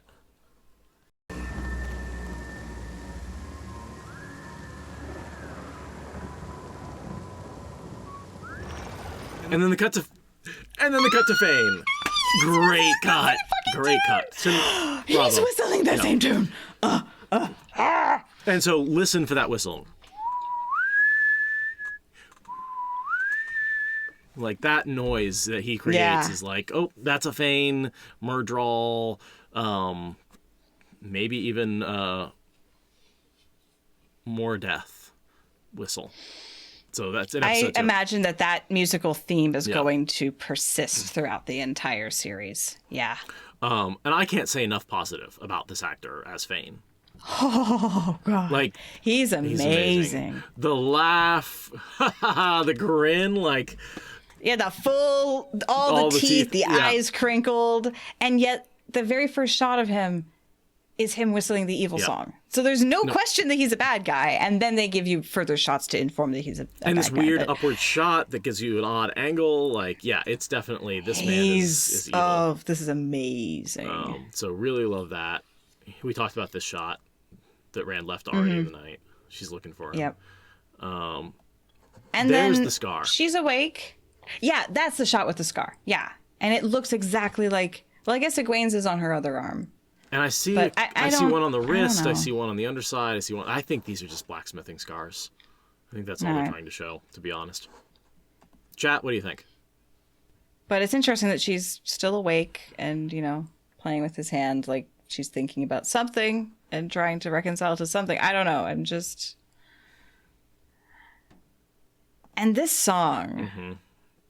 So I don't know. Did you ever listen to the soundtrack for The Wheel of Time? The album that came out like a long ass time ago? It wasn't my style of music. I never really got into it. Yeah. Oh no, it's awful. I mean, I love it. It's like a Disney movie soundtrack where it's fine. I listen to it occasionally because it just gives me it's like it is the musical equivalent of the Daryl K. Sweet covers. Sure. There's a nostalgia factor. Yeah. There is a song in it called The Wine Spring Reel. That sounds Vaguely like? remarkably like this. There's a couple of pieces throughout here where it's just like, was that an homage or am I just making shit up? I don't know. I think it might be more pulling from similar sources to reference similar things. Yeah, like am I making this up? Like I don't know, but it's a question that I have. So Matt tries to sell the bracelet to Fane. Fane correctly identifies it as stolen. I think it is real gold, though. Oh, I'm sure he's lying about it being real gold, because, well... He stole. I think Fane's like, no, it's fake. And he's like, no, it's real. And he's like, but can I sell it here? Yeah. But Matt clearly can't tell the difference because he doesn't push. Oh, dear. Matt's like, yeah, it is. Yeah, but he doesn't push that hard. No. Because I don't think he knows... Well, gold's not hard to tell the difference with. I think Fane's just the line. I think he's just like, not real gold. And he's like, yes, it is. What are you trying to pull? Like, don't pull a fast one out over on me. Right. But then Fane's like, well, I can't sell it in this town, so therefore I have dirt I on know you. it's stolen. Because, yeah. And this is definitely not the first time he's fenced stolen stuff. What you have for me this year. Yep. Yeah. Yep. And he's a right bastard. That's just in case you missed the whistling clue. He's fucking over one of our heroes, so clearly he's a bastard. Love the parallels between them, the long coats, the way that they mirror each other with hairstyle, with beard. There's a very much like the two of them standing side by side. Sorry about the flicking through things. I'm trying to there's one shot of them side by side from a distance that I really liked. Yeah. They are dressed very similarly. Just like wealthy and poor versions of the same person. So, I can't wait to see him get the dagger instead. Uh-huh. You rat bastard. I want to see him go fucking dagger nuts and become more that's gonna be cool. Yeah, that's the one that I wish I would love more of him because he is just blown away. I bet we get a lot more of him in the Shan Shan arc. So here we get the statement that there's a Fade in the town already, and we both have work to do. Now, her work is finding the Dragon Reborn. What's his? Finding he finds the dragon's fang of slaughtered sheep. That's right. His job is to go out and scout and see what the forces of darkness are that are out there. Gotcha. But I thought, he hasn't done that yet. Yeah, no, he didn't sleep because he feels like they're out there, and she's like, well, then go reconnaissance, get me actual information. And then he comes back in the night and is like, we need to dip right now. And she's like, well, we need to kidnap some people first, which may involve saving the town, kind of, sort of, sorry. Strap in, we're going for a ride. Yeah, it's definitely if you give him us a cookie kind of rescue effort. And then we get this Rand broods on a hilltop. Gorgeous scenery. Yes, Rand is brooding. This has very much beginning of book 3 vibes to me, where he goes up in the mountain and broods right before he flees. Yeah, definitely. And he's like, I need to prove that I'm Dragon Reborn. I need to be by myself, right? There's a certain isolation. Like, we already get that with Rand. He's isolating himself here. He isolates himself later when he's sleeping by the cave, right? Like, Rand, when he deals with shit, isolates himself. I love. He goes somewhere very stony and hard and cold and up on a mountain. Right, Yeah. yeah. This is. I mean, foreshadowing Dragon Mount right here. Like Veins of Gold right here. Like, It's foreshadowing everything about his God. mental Yeah, health arc. Absolutely. And then Egwene comes in with the costume that everybody needs to cosplay, because please. The hand embroidery on the shirt is a nice touch. Oh God, it's so good. Okay, first of all, I'm annoyed at him that he Han Solo'd her. Where she goes to say something, to confess something, and he's like, I know. And it's like, shut up and let the woman fucking have her line. Yeah. It's so Han Solo, it annoys me. But I love that once it's been said, he goes to comfort her, because it's like, it is this big momentous, like, transitional thing for her. Like, she's gonna have regrets about it either way. See, right? Sorry, I got to go back to that Han Solo. I got to go Layla Han Solo'd Perrin before this, right? This was just an interruption. Han Solo didn't interrupt her. He just responded to her emotional outpouring with a bland, I know, right? Oh, you're right. The interruption, You're right. he didn't interrupt her at all. Like, clearly Star Wars is not my favorite fandom. but Layla definitely did that to Perrin, where he's like, I love you, and she goes, yeah, I know. But that was not a big, huge confession. That was him saying something for the billionth time. Yeah. This is, but you are right about that. So that I just don't want the it Star still Wars annoyed me fans that to yell at me. That's all. Okay, fine. I'll take the Star Wars fans hate. Whatever. But yeah, he doesn't let her have the emotional moment. He's like, yeah, I know you're leaving me. Like, clearly, you're going to choose your ambition over me. Like, I knew that from the beginning. I know you. I love you. There's no doubt in my mind that that's what you were going to choose. Right? Like, right. And that's like, you don't have a choice, really. Yeah, and she's the one, has to come to terms with it for herself, Right. not with respect to him. But yeah, she suffers a loss from making that choice, not holding both options open, and he comforts her over it, and it's just so sweet. My heart. Until it later becomes a blood about it, but that's a whole other. Well, you know. but then that hurts my heart in a different way. Yeah. Twist the knife at a different angle. And that's also only when she's going to study with Nynaeve, not trusting Moraine. Yeah. So, anyhow. So here she's cleaning off what appears to be all the colors from the pool, from the earlier ceremony. Because we're going to have flashbacks. I'm getting that. Yep, yeah. And this is the you're too young, I'm going to ignore you as wisdom scene that we get in Eye of the World, just rephrased.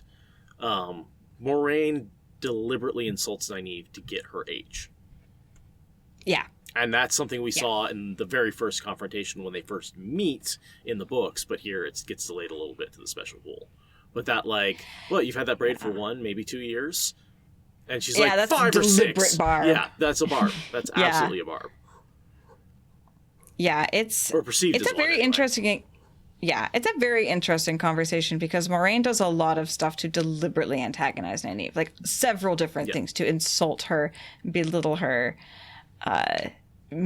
not let her get out of the pool and stand taller than her. Like there's just all this body language, just very Deus de Mar stuff. Calls her cleaning lady, basically, like, oh, you're important. I didn't know you were a cleaning lady. And I don't think that that's actually Moraine's natural inclination. I think she's doing all of that deliberately. I think every single piece of that is calculated. Absolutely calculated.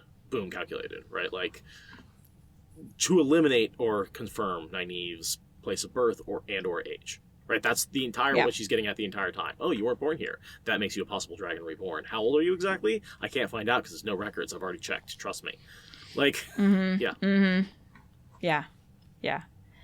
And then I have a question, which is, do we believe Nynaeve's story about her mentor's experience with the White Tower? Is that what happened? I don't think she's lying. Right. But do we believe that that's what actually happened? Not in a million years. Oh. Yeah. Okay, No, cool, not cool, in a million cool, years. cool. Like, people are like, oh my God, the White Tower, that's a total big change. And I'm like, it's an only big change if Nynaeve's right. And we've got a secondhand experience from 50 years ago, maybe. And Moraine has shown no problem with oh, these are village girls, so I don't want them to learn to channel, or I don't want to recruit them, right? Like, maybe the White Tower has become classist. That's entirely possible.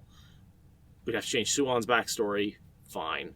But, like, I don't think that's what's happening. I think that we're getting an unreliable narrator here. That something different happened with her. Either that she wasn't willing to take the test, or, or maybe a dark friend rejected it, or something like that. But Nynaeve certainly believes it, right? Like, I don't doubt that. But I've seen no evidence that the White Tower has that policy of turning away young women just because they're poor. Yeah, it makes no sense with the canonical evidence. There's no reason to change it. It makes so much sense that they rejected her because she was a wilder. She was too young. She was too weak. She wouldn't agree to their rules. She got entangled with a situation and got turned away. She never actually made it to the tower and told Nynaeve something else. Like, someone turned her away who didn't have the authority to do so because they were a dark friend, right? Like, totally. Yeah. Something else happened. I don't believe it either. It makes no sense for them to make the White Tower a elitist organization in that way. For all that they are an ivory tower, classism makes no narrative sense for them to add. And especially in episode 1 on my rewatches, I'm looking for unreliable narrators. I'm looking for context that makes a scene viewed differently when you actually know what's going on around it. Like, the way he has set this up, it feels a little incomplete, and I think that's deliberately so he can change context. When I say he, I'm meaning Rafe. He can change context so we can go back and see those scenes again, a lot of these scenes again, after seeing the season 1 and go, oh, that's what was going on. We didn't know that because in the pilot. That's what we do. Yeah, because that's what we do. So like that's the very spoilers way of looking at things. And so I really do hope that when we go back and view this episode, in the beginning we're like, that's very odd. All these things that we're like, we want more explanation. I hope by the end of the season we're like, whoa, that was cool. So. Mm-hmm. But I gave you my theories of flashbacks up front. Like, I think we've got a major flashback to at least Winter Night from each of these characters that's going to give us more context. Mm-hmm. Yeah. Yeah. Having already seen Nynaeve's. Yeah. So we talked a lot about this as she scrubs. A lot of dialogue, flashback. I love their interaction, honestly. It's just... It sets up why Nynaeve has antagonism towards Aes Sedai in general and Moiraine in particular. Right. That sets up a lot of angst, which is good. 3 boys. I want that sweater, by the way. I've so much. Never as a knitter, and I've told her she needs to get started on making me a copy of that sweater. So nice with real wool. Definitely. Oh, that conversation is Rand saying that Egwene broke up with him. Yeah. Without actually saying a word. Yeah. This is, the boys can't talk to girls, but they can talk to each other about girls with virtually no actual words, which is on point. And this. Listening to the wind, yes. So, I have a theory about what they're hearing. Yeah, please. They're hearing the sheep being butchered. And it's happening way up the hill, and the wind is carrying the sound down, and it's all wound through rock formation, or, rocks and trees and all of that. But there's screaming in it. I think it's Trollocs screaming. I think it's the sheep screaming, and that's just my theory. It sounds like Souls of the Damned. It doesn't sound like aggression. Mm-hmm. And then almost the next thing we see is these sheep that were, ritualistically mutilated and killed, which it was clearly a Fade who did that. And Fades enjoy causing pain. Can I come up with a different theory here? I don't think it's audible sound they're hearing. I think listening to the wind is not, you don't stand there and actually listen to the wind blowing by you. You're embracing the power and you're using that to sense the pattern. No, I totally get that. And that was where I started with this scene. But then I was listening into it and hearing the screams and noticing the sheep. And I'm like, are there layers happening here? Because we have an army of the damned coming to kill everyone. So it makes sense for there to be screaming in the mystic sense. But are there actual screams also? But no, I mean, I completely agree. Listening to the wind is a meditative process of sensing what's going on, and that's definitely what she's being trained in. I just, my kinda loony theory is that it's the sheep being eviscerated at the same time. That might be when they're being... Well, I think they've been eviscerated last night. And it's only because Lan finds them during the day. And so I think they were eviscerated during the night by the Trollocs. Because I think the Trollocs go to ground during the day. That would make sense. It could still be the sheep in their ghost form. Ghost sheep. Damned ghost sheep souls. Let me count them really quick. Okay. 1, 2... All right, so moving past listening to the wind, we find that is the next shot, so I can see where you make that connection. And what looks like a very perfect dragon's fang. Or maybe it's that the evil energy raised by that act is making nasty shit on the wind for them to sense. Right, and right. so they used screaming Foley to create that sense of menace because it's an impression that's happening. And yeah, it's a perfect dragon's fang. This looks like ritualistic. This is like a in-world satanic ritual. I think it's interesting to outline the other side. They actually use the trees here. Like they anchor it pretty good. Tree there and tree there. Right? Both those trees are the outside of the other side of the circle. They do. And there's almost a footpath defining the curve. Very, very much is. Yeah. This is the whole symbol. And this is another... They're trying to give Matt the cash. They do give Matt and his he cash. takes it, Yeah. and his voice is all tight when he says thank you. Like, it's just... The camaraderie and chemistry happening between the three boys is really getting into my heartstrings, and I love it. It's kind of funny, though. Matt gambled with them and lost his money to them. So in a lot of ways, it's like, oh, yeah, Matt lost all his money, and they're giving him his own money back. But at the same time, it's like Matt gets to gamble for free. If he loses money, he gets it back. It's because his friends are good to him. And they're doing it for his sisters. That's the only reason he accepts, is for his sisters. And they give it to him for lanterns. It's clearly more money than he needs for lanterns, because Pat and Fane gave him the lanterns for half a mark, and they're giving him 3, it looks like. So it's, but it's for the girls. Yeah. Good friends. Yeah. And Moraine watches the whole thing from the window. Yeah. The window. Flames in the window. Yeah? You've seen them, right? Yeah. Where? Yeah. Look at the right to her, stage left from her face. Look at those teardrop fang things in the stained glass. Oh, There's yeah. four teardrop fangy things right next to her. Yeah, I can see that. Right there. Yeah. I like that stained glass. Any circular stained glass window wins me over almost immediately. Oh, yeah, no, the windows are in general amazing. But I was like, I wonder if there's anything in the stained glass. And yes, there is something in the stained glass. the shots of the Rip Mountains are just gorgeous. Slovenia, why you gotta do this to me? So then we get the explanation about the lighting of the candles and how that's... Which is so sweet. That's a change, but it does give us information about reincarnation and the wheel that we didn't have this early in the books. This is a good way to give us some exposition while talking about his wife and Carrie Althor and the dead. And it changes the meaning of this holiday. It does, but it gives us such valuable world building, and it lets him give us that line about like why we can't remember our previous lives. Yep. We must. That's important. So important. The foreshadowing there. Oh my god! And then the whole like.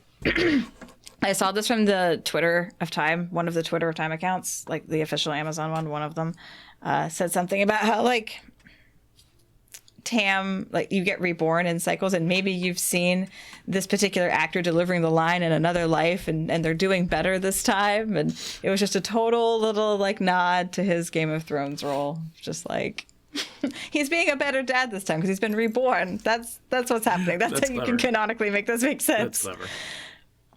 But yeah, I mean, telling us everything about that his father is the one who tells him it would be a terrible thing to remember your prior mistakes. Yeah. Knowing that it's Rand who is going to have to experience LTT's trauma. The man who can't forget. I mean, The Tom song referencing the Dragon Reborn is so good. I definitely want to talk about that at some when we get to it. But such a good song. Again, the music is blowing me away. Matches. I didn't notice that. Matches? Look, they have matches. Look at that. That is matches. I heard it. I don't think I could see it because your dumb head is in the way. It was also below the line, I think, of the thing. Oh, okay. But I heard it. That was distinctly matches. That was distinctly matches. So Aludra is going to have to invent something else. Or they're doing away with Aludra. They're definitely doing away with Aludra. God damn it. I mean, we haven't seen fireworks yet. There's no fireworks. That's true. So we don't know anything. That might be an unknown at this point. Like, gunpowder might be more of an invention for Aludra. Okay. All right. But then, we get the... Sulfur, that's one of those things that people have said matches weren't invented until the 1800s. Like, getting the right balance of sulfur so they actually strike right is much more difficult than coming up with black powder. So, yeah. But again, this is post-apocalypse, not medieval, right. So... But that is a significant change that people noticed, was the matches. Mm-hmm. Yeah, and then this ceremony suggests that everyone in the village has lost someone already, and they've all got backstories, and I'm so curious who most of them are actually mourning. I'm guessing a lot of that's just grandparents. Like, ancestors eventually die, and you maintain... No, everyone lives forever. No, that's fair. And I mean, with Nynaeve, obviously we know it's her parents. Like, clearly. That's why she's doing it alone, so she can, like, cry and have her thing with no one seeing her. But yeah, I mean, with Matt's family, it's like probably a middle sibling. Egwene, I guess, it's probably grandparents. Yeah, we don't know whether there's somebody in her family that she's missing. We also don't see any of her siblings. So that's true. Yeah, the mom makes me think it's very much a middle sibling, and the way he's hugging those two. Yeah. The parent and Lila came to this one, which supports my idea that they've maybe miscarried once, at least. Or, I mean, there are lots of family members, but Lila came to this one, so maybe it's just because it's a less social event. No, she comes to the whole thing. She comes to the whole winter night thing. So, I don't know. She's just in a better mood, I guess. There's Nynaeve doing it by herself. Being watched. She doesn't want anyone to see her cry. And Moraine's watching her, of course. Moraine's watching... Sorry, not her. Egwene. Yeah, she sees Egwene. Because she's already ruled out Nynaeve. Right. So she's watching Egwene. Because I think she can sense the channeling ability in her. Oh, yeah. And she's the same age. She's the right age. And, yeah. And for ta'veren. However ta'veren rumors get around, there's four of them. And she's eliminated the other strong channeler who she can... She's eliminated the other, like, person that she thinks it is. I like the band. Yeah. Always gotta love a good shot of musicians. Good shot of Fane there, if I can get in on it. Oh, yeah. Fane just happily grinning at everyone having a good time right before they all fucking burn. He's like, I'm watching the final moments, because he knows what's coming. Right, he sees all those kids and he gives them that big, huge, genuine grin, knowing that, like, half of them are going to die or become orphaned, like, tonight. Yeah. It's awful. He's a horrible person. Excellent actor. Horrible person. The wheel, great imagery there. Yeah. Just circles and circles. A shot from that trailer, wonderful. Love the dancing style for the community. It makes a lot of sense. It's line dancing. I love just seeing all of them dancing. And Nynaeve doesn't dance, which we only ever hear of, and it's an off-screen thing. Oh, see, now I'm questioning the active pregnancy now with those shots, right? Like, she's not really nursing. There's no belly bump there in those that I can tell. So, gosh, man, context. I need more of it. Do love that outfit, though. Red shirt. Oh, stumbled a little bit. So I do think that got thrown, which is why people didn't see the Trollocs, right? He threw it from outside the circle of tents, from outside the fires, from the darkness. Yeah, he threw it, but was also running at the same time, right. Or threw it and then started running. So that way, when the person fell, he could be there to pick it up and start going at. Because I assumed every time I've watched it, I think it's an arrow. Because it feels like a very arrow shot, and then it turns out it's actually a axe the size of the victim, and it's all the more horrifying because it's not an arrow. Arrows, these are archers, fine, but like an axe, it's another level. One thing we haven't seen any Trolloc archers. No. And I wouldn't be surprised if we see them in the books. I wouldn't be surprised if Trollocs not... do not have the ability to shoot bow and arrow in the series. That would make a lot of sense. And this whole upcoming sequence is just so horrifying. I know. I don't even know how to go through it in a spoiler way, other than to be like, there was a firefight, right? Like, It's... Yeah, it's a natural disaster. It's the terror that they bring through it, the chaos and the not knowing what you're doing is something that I think often is missing from sequences like this. And it feels like I'm inside a natural disaster and my blood pressure goes up and it's horror. You see the adrenaline. You see how the adrenaline distorts the experience. I'm also really looking forward to seeing a difference between the characters now and their reaction to Trollocs and the reaction to Trollocs once they've leveled up. When Matt has the Assassin Eye, when they can channel. Like, when Trollocs aren't an issue.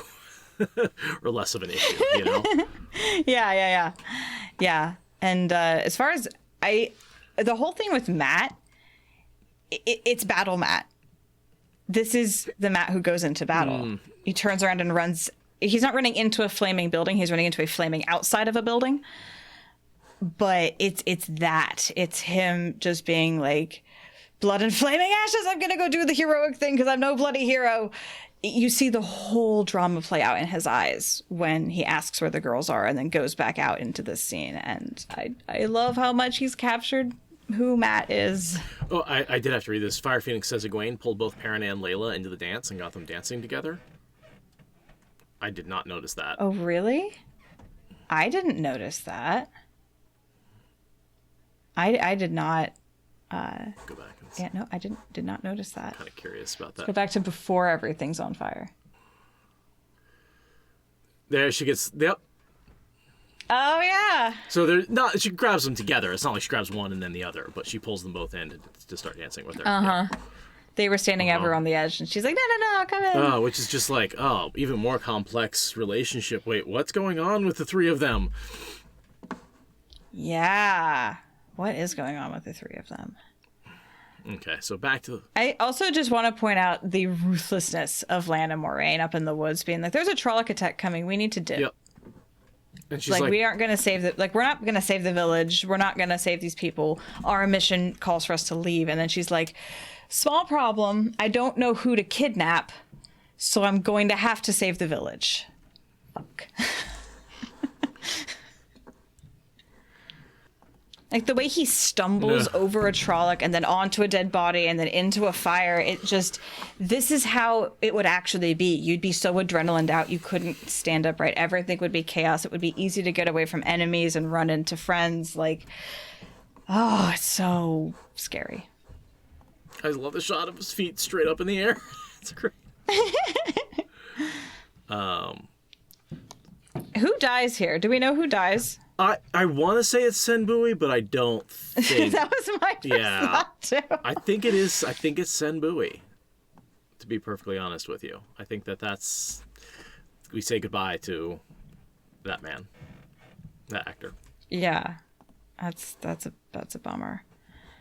But yeah, Lan and Moraine are so ruthlessly dedicated, whereas Nynaeve and Egwene are like, we're going to just start trying to drag people out of harm's way. Yep. Like, they just go right to work because this is their job. This is Nynaeve's job, is protecting the village. And she is hating everything that's happening right now. And then flash to, I assume, slight flashback or flash sideways to this is what's going on at the same time at the farm. Which is someone sent... Very compressed storytelling. Yeah. They don't talk it out. They don't go through all this having the soup descriptions and getting the sword out and talking about Kari. And they just, wordlessly, bam, bam, bam. You know how the sequence is going to go. Let's move. Narg busts the door down. Yes, it is Narg. Even though it doesn't say anything, it's wolf. It's a wolfy Trolloc, so it's Narg. And there was a noise out there because I think it was the sheep. I think we missed that noise, but something triggers them to realize. Bella was running around in circles in her thing. Bella gives warning because Bella's the creator. Yep. She's got to make sure the Dragon Reborn survives the initial attack. Yeah. Exactly. So, that's Narg. Wolfie Narg. Narg, a good boy. Narg, smart. We see he gets that initial stab in with the spear. Rand gets him with a bow. He gets thrown against the thing. Fortunately, Tam doesn't have to go upstairs or anything. The sword happens to be right there. Very convenient. And we no real comment from Rand about I've never seen that sword before. Yeah, and we don't get any conversation about him taking it later on. He just has it. Like, we just skip all that. Like, nope, you don't need it. I'm trying to get a shot of the box, but it's so brief. There we go. All right, so here it comes. So there is the box. Yeah, that's got a heron on it. There is a heron on the box. I saw it. There's definitely a heron on the box. There we go. Good shot. Right there. Yeah. So it's very convenient that that's in the same room. He didn't have to do any prep work to make that happen. You know, it makes sense to me that there's no upstairs. Yeah, no, single room cabin with like attachments, that totally checks out. Yeah. Love him pull out the sword. Oh, the way he goes into this like martial arts stillness and focus and just dances. It's just like, oh my God, they read the books. I love this so much. And like in the books, he fights off like 15 Trollocs. But again, I like that they're making individual Trollocs more menacing rather than having the Trollocs be sort of this faceless, almost like, even from the beginning, people are like, oh, they get nerfed later on. But I'm like, dude, Tam takes out like 15 of them with barely a scratch. Like, I know he's a Blade Master, but like, they're supposed to be menacing, and I like that they've added a lot of menace to the Trollocs. Yeah. But yeah, great. The wound that has to be healed right there. Yeah, I also like Narg has blue eyes. Just the blend of human and animal features is just, they nailed it. It's so creepy.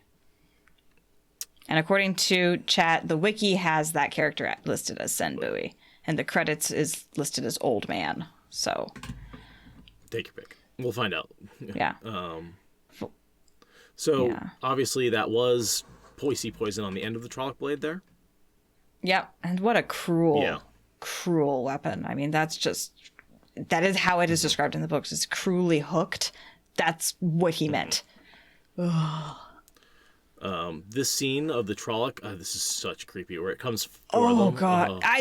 The running. Oh, God, the running. And this is I love that they have them doing that. The four-legged running?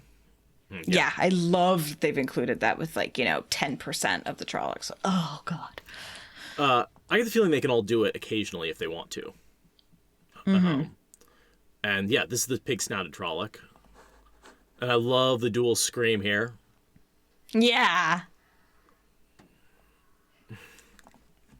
That is Nynaeve.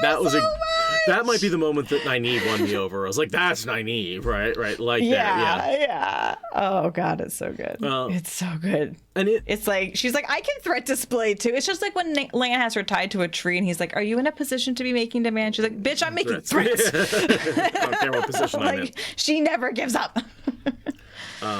Yeah, and they're dodging and weaving and bobbing until Moraine and hitting it with sticks and clearly not going to win. And then it gets ripped in half by. What a cool way to be saved. So cool. And the music. Oh God, the music. And that's the beginning of channeling.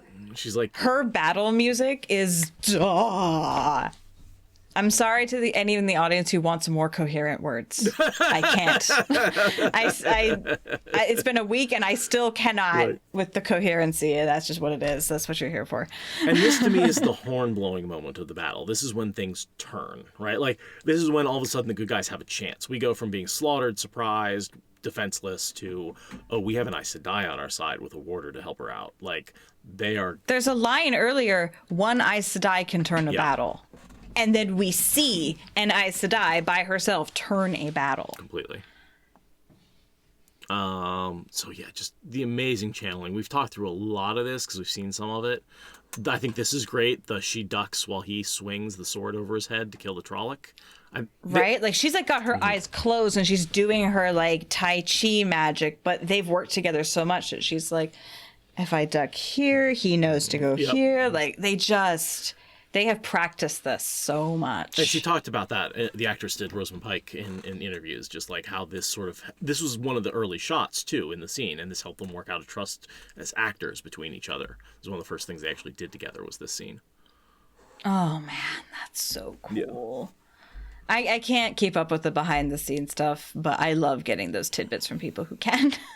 I love this head flick to throw that into a Trolloc's head. Yeah. But yeah, all the rocks, dunk. And just bloody gore everywhere, like entrails everywhere, right. Blood. It's so gross. They're both so serious. And then this. She's like, yeah, I've been drinking all day, but I will gut you like a pig, you fucker. This is the women's circle coming up behind the battles and slaughtering the Trollocs. This is the true spirit of Emond's career. This is where like I went, yes, like this is the cheering Daisy moment. Conger for the fucking right? win. She is a barbarian tank. To drink all day and take down a Trolloc, and she couldn't have done it by herself, but she rallies the women. And I think they brought this forward because they might have to cut the Battle of the Two Rivers later, and Rafe didn't want to risk missing the opportunity to have this piece of the Two Rivers spirit come through. And he's like, no, we're doing it now. We can reuse it later if we get that scene. If not, it's fine. I also like there's blood on the forks already. Like they've already taken down a couple of them this way. Yeah. It's so fucking good. Right. Yeah, Days Conger. Shame we didn't see any cast iron being used as a weapon. I was genuinely disappointed at the lack of Marin Elvier taking people out with a cast iron pan. But yeah, that's sort of the turning point. Things are coming back. And then we get the whole... Oh, God, there's just so much. There's so much. Trying to think. And then the parent fight. Yeah, so she gets everyone out. Yes. Because they have a bunch of people who are hiding in the forge, and then she, like, Lila, like, go, gets them all out, and then and Perrin says go. He wants her to go. Her to go too. And she's like, hell I will, because clearly Perrin inspires loyalty in his spouses. That's just a Two Rivers thing and a Perrin thing. I love the effectiveness of the hammer as a weapon here. I love that it's her weapon first. Yeah. She's the one who demonstrates the power of the hammer as a weapon really, really effectively. Very effectively. Swung by a blacksmith. Like a blacksmith's weapons in a blacksmith's hands will fuck you up. And yeah, that's also just extremely bloody. Like taking out legs and arms and just like, yeah. Brandon asked, why aren't they hamstringing anyone? I'm like, because they're villagers and they don't know how to do the war thing. They've never had to do this. And right then, that was when Perrin like did the hamstring. I'm like, see, they're figuring it out. They're learning.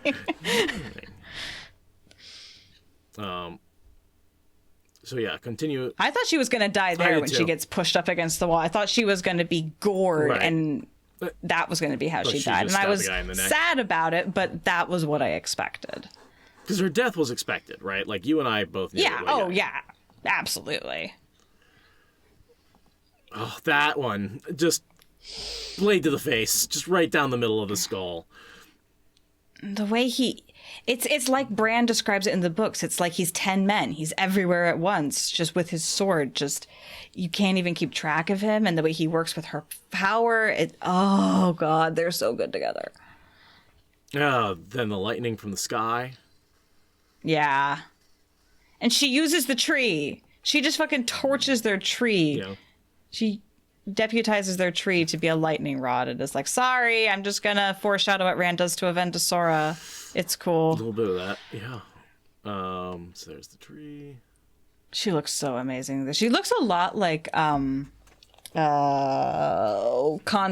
What's her name in Contact? Jodie Foster?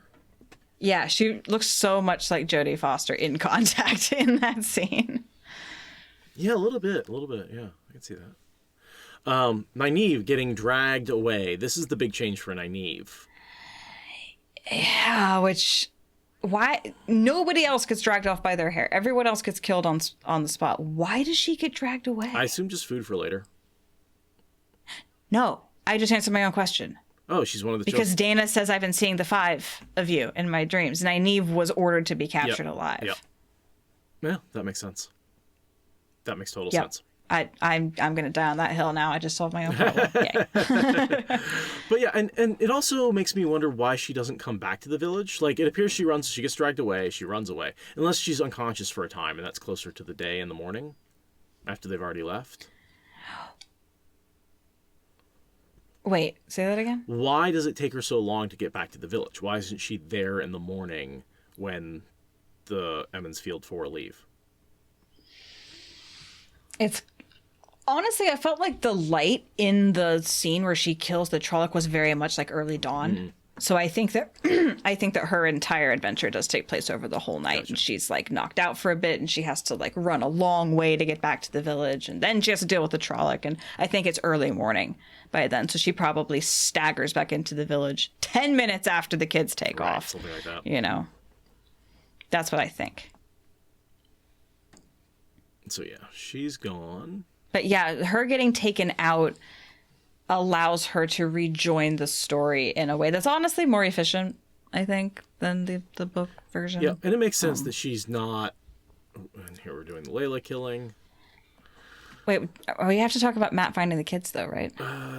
Oh, we missed that already. Damn it, that's way up my notes. Yeah, sorry about that. Sorry. Yeah, just scrolling through. So much is happening in the battle. Matt finds his sisters, and they run off to the big oak in the woods, which is referenced in book 4. Yep. That big oak in the woods.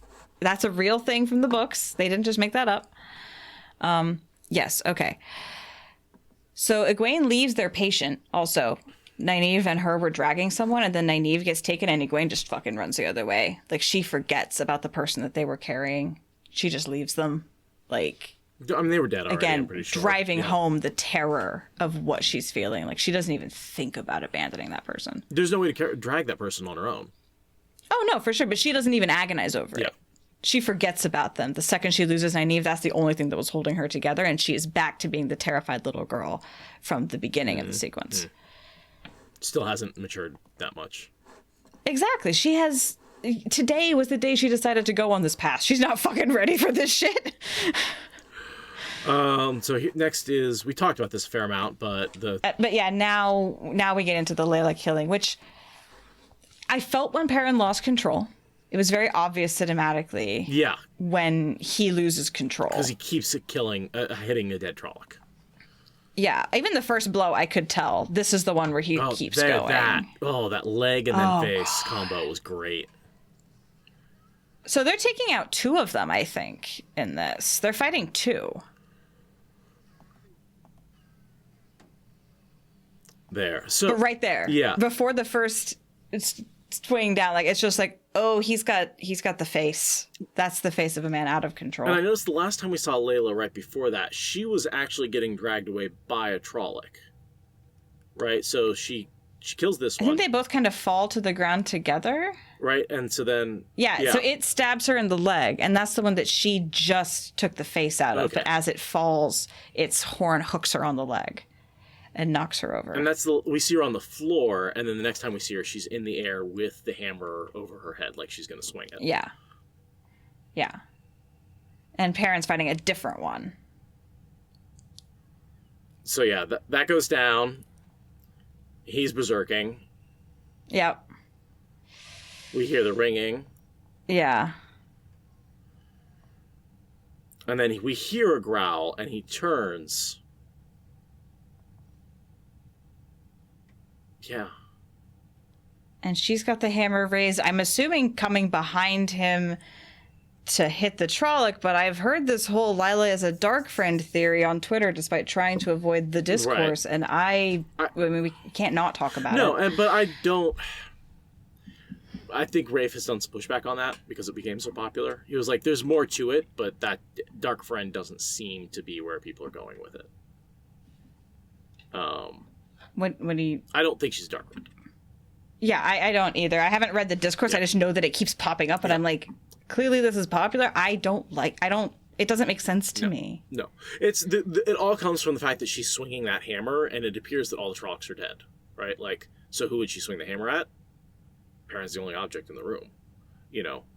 I just assumed that she didn't believe the Trolloc was fully dead yet, and was just like, she's also berserking, and like, I'm gonna make sure that this thing can't kill my husband. Like, I just assumed it was a straightforward case of making sure. Yeah, I kind of think, because last we saw her, she was on the ground. The Trolloc fell, grabbed her ankle, then she got up. Maybe she was smashing its head into the ground or something like that. But yeah, the angle and the way she's raising the hammer is just a little odd. It's like, what is when we saw her on the ground, now she's up and swinging a hammer. What happened in between? How did she do that? What puts her in that position? Now, I think it is there mysterious so that, like, when he swings sideways, we're also thinking, like, well, it can't be her. She's on the ground. And so it's startling that she's in the way. Because, like, we last saw her on the ground. So, yeah. So, yeah, But this is, first of all, a terrible way to die. Yeah, being cut in half by an axe. I mean, did you ever read Where the Red Fern Grows? Yeah. Yeah, that was the scene that always stuck with me the most, was the axe in the gut scene. Yep. Oh, that's so brutal. It's so bad. Wow. This is the time to talk about our fridging segue. Yeah. I mean, part of me is like, yes, I do want to talk about it. Fridging is this thing where you introduce this character to push Perrin's plotline ahead. I also don't necessarily want to talk about it to, like, get the context that we've been promised. There's some stuff to talk about it, because I did a little research into it because I wanted to be able to talk about it properly. So first of all, this is the big change that Brandon Sanderson was really not pleased with, from what I have read. Mm-hmm. Well, he pushed to have someone other than a wife that's then killed. Yeah. So that's important context. Just that's one of the big changes that we know he disagreed about. But I was researching on like TV tropes about fridging, and I was like, okay, I feel like this isn't the whole story with Lila, because it just doesn't feel right. And they had a link below that to another trope called Lost Lenore. And it's a reference to an Edgar Allan Poe poem. And it is when a character dies and then their presence stays with the character who lives and influences their decisions going forward. And I think that's actually what's happening here. I think that and they're related tropes, right? They can go together. Right, Often fridged characters are Lost Lenores. Right. But I think that that's more what we're going to get from her. Mm-hmm. Is that it's not that she just dies and that's the end of her story. I think her presence on Perrin is going to affect him a lot, and thus she's going to fall into a Lost Lenore act of her arc as a problematic change. Yeah, I mean, I should hope that they're going to use it to affect his character, right? Like, otherwise, what's the point? Well, they already have with the way that Matt gives him the dagger, with the lesson about that. I mean, she's already in that. And like, also, I don't know that it is problematic in the sense that I don't know how else they could have done this. Like, I think it would have been awesome if he had killed, like, a child or a mentor instead of a wife. But at the same time, how else are you going to get him to leave his wife behind? Yeah. No, you can't take Fail out. Well, I think part of the problem is you have to create her and then take her. Like, you didn't have to take her out if you didn't create her in the first place. But that goes back to the aging up thing. Yeah. He was going to marry her. Right. If they stick to the setting of the book and they're aged up, then and one of the three would have been married. And it can't be Matt and it can't be Rand. And Perrin already had a girlfriend. And it anchors him in the two rivers. It anchors... Yeah, no, there's... Yes. Yeah, I see the logic that took us to this place. I don't think... I just want more context. I think that we both settle on that like, it's a fine change, but to me, what makes it weak is not necessarily the tropey fridginess of it, is the fact that she had 2 lines before she was killed. Like, they never established her as a sympathetic character before they killed her off. Well, that's why it's a fridging thing.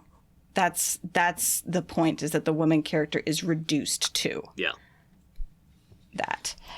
And I mean, I would have just rather I would have rather that none of them got married and they were all being given shit for not getting married, rather than, oh, well, at least one of them should have been married by now. Like, and then if he'd killed Master Luhan, that would have made so much more sense. I don't know. Keanu Reeves, help me out. John Wick, yes. Yeah, he could John Wick. Basically kill his dog and he goes John Wick. I mean, in a lot of ways, Perrin already is John Wick because, you know, they kill Hopper and he goes John Wick on the White Cloaks. Yeah. And that's another trope that's related to these things, is the rampage of revenge that often follows from Fridging and Lost Lenores. There's a whole ecosystem here. His Fridging is a little different in that someone else doesn't kill his wife. He kills his own wife. And so he can't, like, go on a revenge rampage against... Yes, for sure. Yeah. But with the White Cloaks, there's when they kill Hopper in the books, and that's the other thing, is killing the White Cloaks always felt like a really weird albatross to hang around his own neck for Perrin. Like, they're just some random assholes and you kill them in self-defense. Right. Like, the emotional impact that he brings to that always felt a little out of proportion, and so the weight is a lot heavier with killing someone he knows. I think they were just the first people he killed, right? Sure, but this compresses his storytelling. And the other cool thing is it allows Matt to give him the philosophy of weapons over tools, rather than having this be this 8-12 book internal process for Perrin. It's just handed over as this little nugget of wisdom from a character who can't, like, continue to affect him with new actions. So, like, that's really tidy storytelling when Matt gives that whole spiel on Lila's behalf. Like, I hate that they're using a dead wife to deliver it, but damn, does it cut corners. Okay. More context will definitely help. Shall we move past this moment? It's, again, she's not holding her wound. She's holding her belly next to the wound. She's holding his hand. Yeah. Well, that's pinky. He's got a very large hand. She dies. He breaks down. We get her looking for Nynaeve. Oh, we learned that Bran hasn't died. I assumed that her anguished face there was over Bran, because I, of course, didn't anticipate Nynaeve being stolen. Right. Nynaeve dying, right? Like, yeah. Yeah. That's right. We did speculate that was Bran's death they were reacting to. I was like, who else would she be distressed over? It can't be Nynaeve, because Nynaeve stayed. Duh. Some more fighting with Lan and... And then Moraine gets the knife in the shoulder, which... The way she, like, bends down and he, like, catches her and then she pulls it out. Like, and he's like, we have to go. And she's like, watch me pull this out and not go. Look at that knife. Another thrown weapon, again, suggesting that the axe was thrown into that first victim. Yeah, and that's a through and through. Does that go through all the way through? Doesn't look like it. Okay, so I did think it was through and through, but... Okay, so the wound is just in the front. And here, I guess that is mostly muscle if it's low enough. I feel like there's major arteries and stuff through there.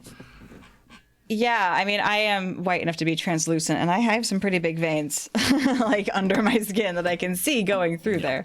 Because you said you had some questions about that and how she stays alive. Well, specifically because of the poison. Yeah.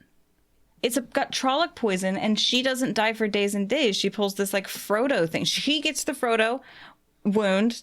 She's having the Weathertop moment. She's the one fucking wheezing because she's got a shoulder wound from a stabby stab from an evil person. But it's presented as a poison that will kill you very quickly, and yet she lasts for days and days and days. So I'm wondering if maybe they're not saying a channeler has some endurance from being a channeler. Yeah, or from being bonded to a warder, maybe. It's not supposed to go that direction, but... Well, maybe they're changing it. Yeah. But yeah, it's got to be something about being an Aes Sedai that changes that for her.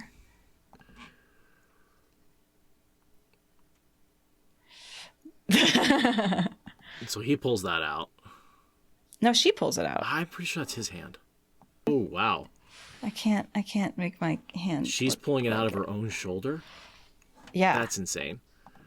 Yeah, so she looks at him with this look that says, fucking try me, we're not leaving, and pulls it out herself. Wow. And he's like... I always thought he pulled it out. You're the Aes Sedai. Nice catch. Nope. Nice catch. She's a goddamn badass. Great shots of the Trollocs. I honestly really want a panning. I want someone to match a panning shot of the Trolloc faces with a paragraph from RJ describing the beaks and talons and weapons, because I think they're giving us literal shot for shot versions of those paragraphs. I want that to be paired together. And then we get the use of the Wine Spring Inn as a projectile weapon. She throws Which the is so cool. We see these two Trollocs coming up behind her, and Lan protects her from those two. And then she starts pulling down the power from the fire, in particular. It's interesting that she pulls the power from things. The world around her. The essence of the world around her. And and then just yank. She has to work with what she's got. Yeah. And it also suggests that there are limitations. She can't just make infinite boom boom. Right. She has to work with things. The power itself can't do the same harm as the power fueling a rock. Or creating lightning, or... Right. Fire. She's being able to shoot a fireball because she has called on fire. Yeah, that's a good point. Channelers don't get sick in this world, right? And he talks about never getting ill. Oh, yeah. So, like... That is kind of an eye of the worldism, but we are in the eye of the world currently, so... And it's a good one to bring forward, honestly. Is that the channeling gives you some ability to sustain wounds or something like that. Yeah. Well, also channeling helps divorce you from your body, so you can That's ignore true. pain until you stop channeling. So there could be some natural immunity and strength plus channeling. That's a good point. A channeling buff. Maybe the wound is that bad, she's just ignoring it. I almost wish she'd left the blade in during the battle, because once you pull it out, then you start to bleed freely. But the poison might be a good reason to flush Are that we shit sure out. that blade was poisoned? Does they say that was poisoned? Because it was a throwing blade, so I wonder if it was like a cleaner, just like a normal thrown blade. Like, because Tam's is certainly But there's poisoned. like black stuff Could just on be the wound. infection. I'm not sure. Yeah. I'd be a lot happier if it was a clean blade, Yeah. because I don't like her surviving for days and days and days with Same. an infected wound. I like her managing to hold on despite major arteries being cut because she's an Aes Sedai. Also, the fact that that arm is like straight out, like with the shoulder wound.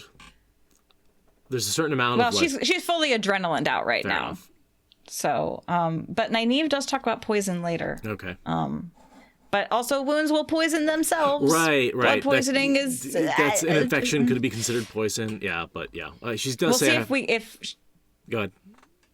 we'll see if when the Aes Sedai heal her, if they mention what kind of wound she's got. So then Rand coming into town with Tam on Bella, which is different. In the books, he has the litter that he has to make and drags, and Bella's just in town, right, already. Because Bella ran back to town when the Trollocs attacked. Right. Here... I was Go ahead. Yeah, so just to go back to the inn collapsing, I love how Lan is waiting to jump on her and protect her from the debris field. Yes, yeah. He's crouched behind her because he's like, okay, that's what she's doing, and she knows I'm right behind her, so she won't hit me with a rock. But when this building falls, she's gonna have spent all her energy, so she will be expecting me to come forward and like protect her from debris. And I they hand love over the their eyes teamwork. first. Like, eyes are very important for an Aes Sedai, so make sure you protect those so she can channel, see where she's channeling.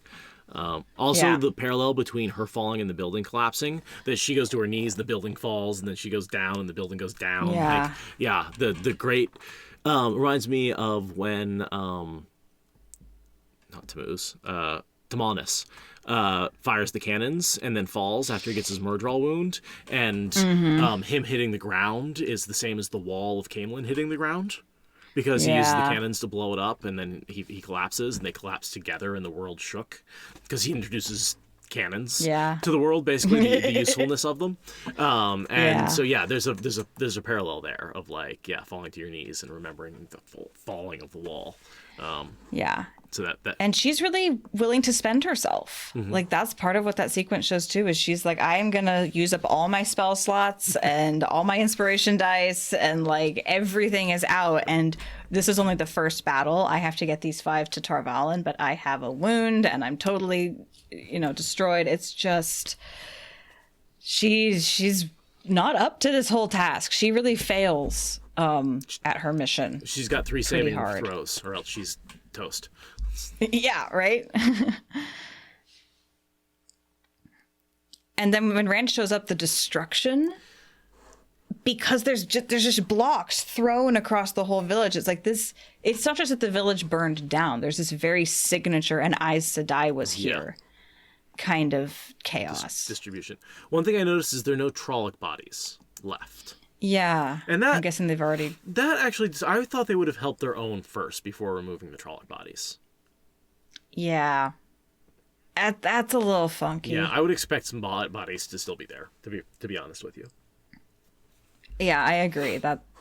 That's a unfortunate cost-saving corner that they cut, I think. Because, like, you'd have to move the big rocks off the bodies to drag them away, and it's like, yeah, let's let them rot while we heal people. Yeah, deal with our.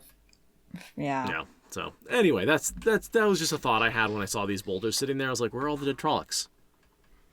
Yeah. Oh, I don't see them. Okay. Oh, well. That's Yeah. choice. They are in the budget for something more important. Because, like, in the That's where books, they are. they talk about burning the bodies, and there's a big bonfire, and they cover their noses, and the smell's atrocious, and there's a whole Tom scene with that, and, like, so there's no dealing with the bodies here. And then the reason that Tam can't get help without an Aes Sedai is not because Nynaeve triages him, but because she's not there.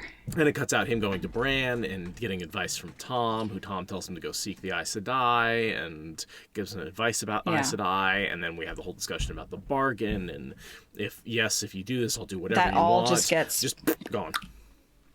Also, when she hugs him, her ring looks like a little Aes Sedai ring. So they So yeah, they get him down to a bed, and then Egwene just goes and gets Nynaeve, or gets Moraine, and is like, come fix this guy. And she's like, okay, done. Yep. Like, it so fast. you get a feeling she's just healing people left and right, but you don't get the weight of it. You do see her be exhausted afterwards, though. Yeah. And then freaking Matt's parents, so ungrateful. Thank the light. Thank Matt. Yeah, right. Please. No, he's a no good, nothing good for when he does something right, it's somebody else's reward. When he does something wrong, it's his fault. So can never win ever. His father is such an interesting looking actor. Like, I was gonna say, I need to see that face giving us a monologue at some Yeah. point. He cannot only be in the background.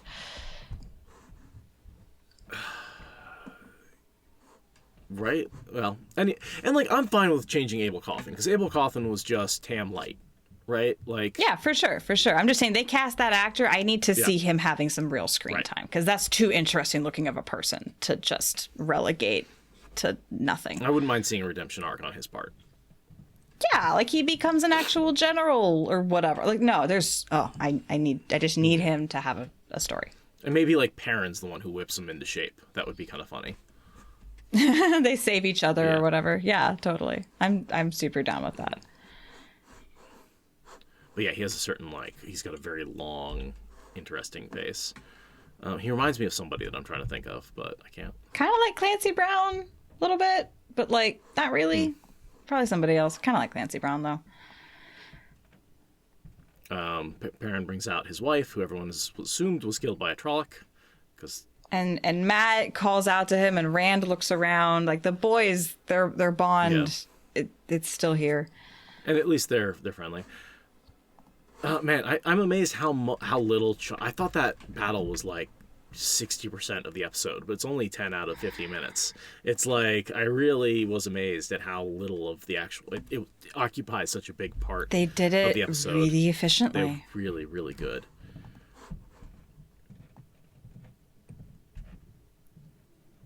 You can see the black around his eyes from where the because remember the Trolloc kicked up the sparks into his eyes. Oh yeah. So he was blinded during the fight, which is partially why he couldn't see what he was swinging at, and you can see the ash around his eyes where that happened. Yeah.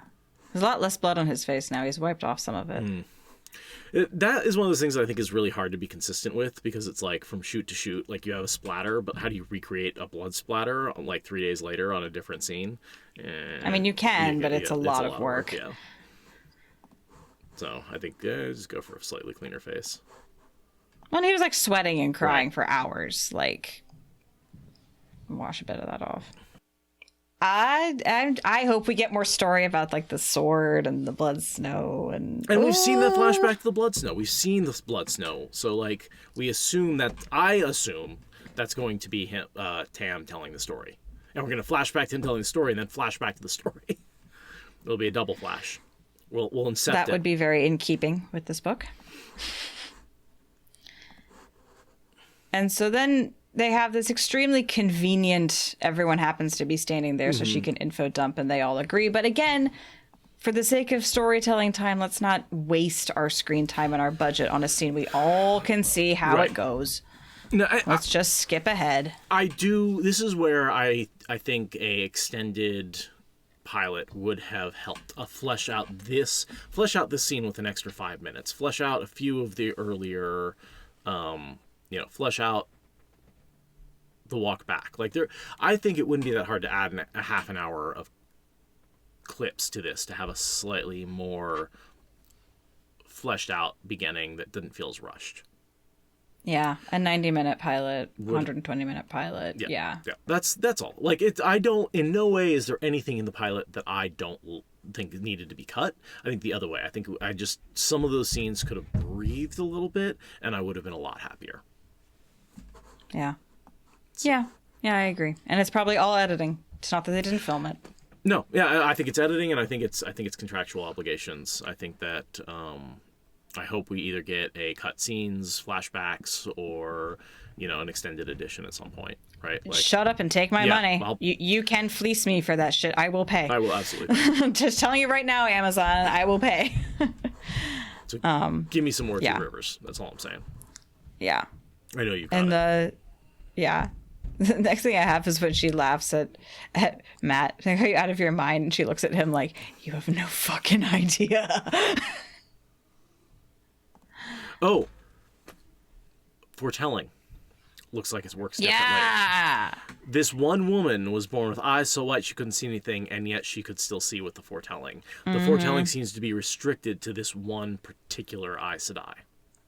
Or women like her who have extraordinary gifts and have a more traditional, the people who see the future are disadvantaged at seeing in the real world. Like, that's a very common fantasy exchange. And I love it. Love it, love it, love it.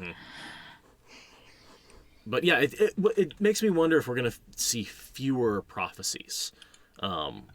Maybe Min doesn't quite give us as many, right? Maybe because, like, if Elida's not spouting prophecies, if foretelling's not just a common thing, maybe we do get a little less of that foreshadowing, which would make sense to me. A lot of that foreshadowing works really well in a book form, but is less vital and restricts what you can do in the show.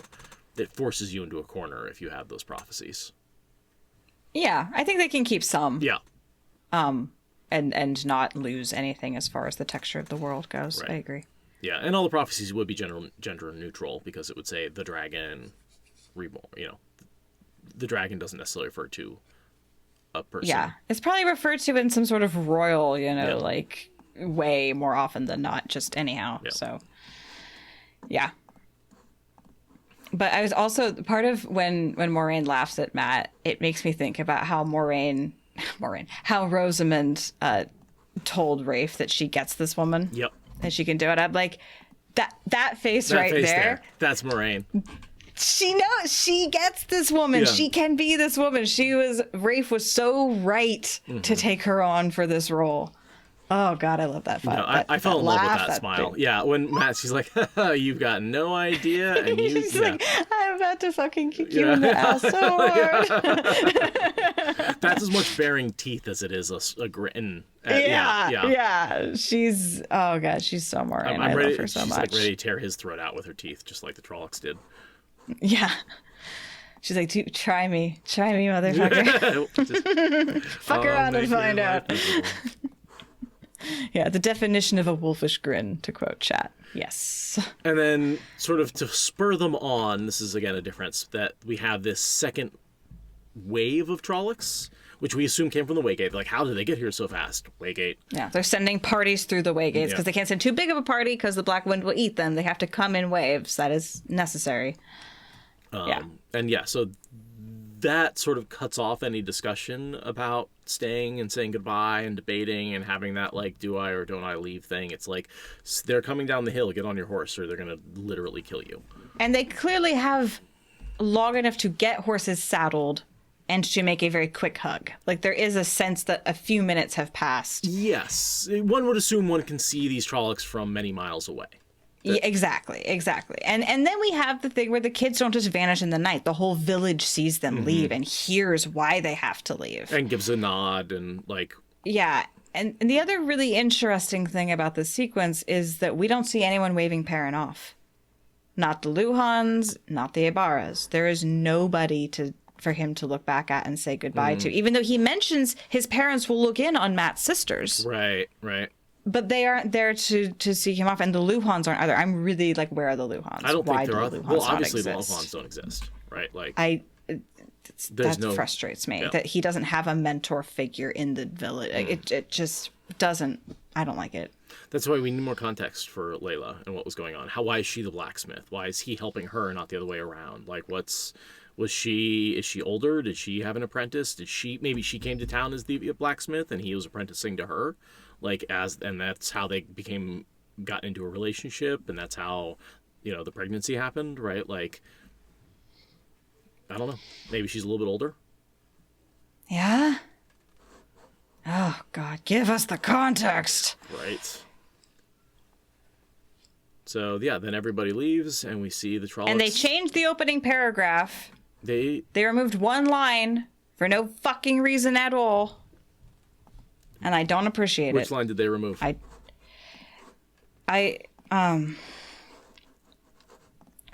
forget. It's somewhere near the end. They just fucking took one line out of the paragraph, and it probably just for timing. They had time. I'm calling it. They had time. An age yet to come, an age long past. You didn't have to take that out. That was unnecessary. It's a really good line. It's important to emphasize that time is circular. Right. The wheel of time. You took out the line that says time is a circle.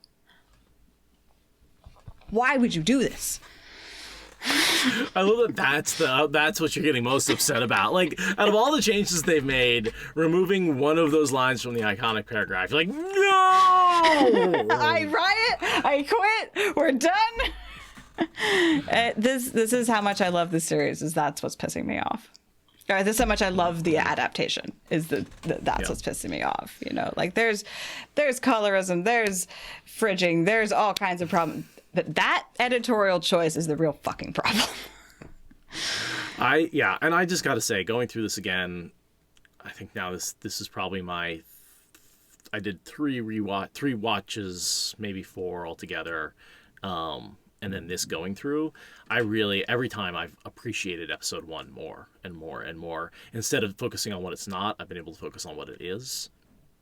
And it's a great beginning to a great show. Yeah. This is my third go through. I've only watched it once properly, once while taking notes, and now once with you. I have so many more watches to do. I am so in love. I'm so excited, and this is a hell of a beginning. Now I can't wait to watch with more context and all the flashbacks that I know we're gonna get, and see, just watch things unfold. You haven't read Stormlight Archive, but he opens that with a night, a sort of a party, basically. And all our main characters are at that party. And each new book, he reveals a different POV that changes the context of the party entirely with every book. And so that's fun. It's a really fun sort of thing that he's created as Sanderson. And I wonder if they're going to do something like that with Winter Night, where it's like, we've seen Winter Night, but have you seen Winter Night yet? And we already have gotten a little bit of that with the whole Nynaeve twist, which is we thought we knew what happened on Winter Night with Nynaeve, assuming you haven't read the books and she's going to be alive and a major character. And then episode 3 opens with nope, or episode 2 ends with nope, she's alive. You didn't get everything that happened on Winter Night, and we're going to keep throwing that at you. Okay, we're gonna have to go through the whole series again. Once at the end of season 1, and then at the end of I mean, over and over and over. Yeah. We're going to have to decide how many times we want to go through it because the opportunities are going to be immense. It's kind of like when the books were coming out and you had to reread all the books before it. Yeah. So, I mean, obviously we'll rewatch, but do we repodcast? Like, Right. where do we go back and... I think maybe as we see things, we do go back and highlight. I don't think we'll have to podcast the whole season, but maybe in season 2, if we get information, we're like, remember in season 1, and maybe we bring that up. Yeah, I mean, yeah. We'll figure it out, it's gonna and depend. you guys will be here with us. Thank you for joining us on this journey. Yeah, we're gonna keep yelling about it. But yeah, I think at 3 hours, my final comment is I fucking love the end credit music. It's just so good. I am just so over the moon about everything to do with this. I am too. That like we've talked about it. Like that was our least favorite of the 3 episodes. Yeah. And we are currently at Jesus, that is 3 hours of actual recording. Oh no, I have to edit that. Well, oh boy. All right, folks. I'm gonna say goodbye. I've got some work ahead of me. We have 2 more episodes to react to. Let's go ahead and do that right now. we can cut recording and we'll regroup. Talk about How about that? Thank you so much to everybody for joining us. This has been an absolute thanks, blast. I had no idea we were going to go this long, but we have. I did. I thought we'd make it at 2 hours. I didn't think we were going to take a whole 3 hours on this thing. Wow. Remember to like and subscribe. Follow us on social media. Find the podcast. Rewatch the series. Put positive reviews on every platform you can find because assholes with an agenda are putting a lot of negative reviews out there. So please go positively review the show if you feel at all inclined. And yeah, come back to the channel for more content from us in the not too distant future. At this point, if you're still watching this video, go rate the damn thing 5 stars. It's giving you that much entertainment. Like, if you're still here, please go rate it. Yeah, it's worth it. I legitimately believe this is a 5-star show. You know, if I could give it more stars. Yeah. So yeah, like, comment, subscribe, rate, review, end recording. Donate on Patreon. Donate on Patreon. Bye. Bye. Thank you for listening to the Wheel of Time Spoilers podcast. Rate us in the Apple Podcast app or support us on Patreon. Is that good enough?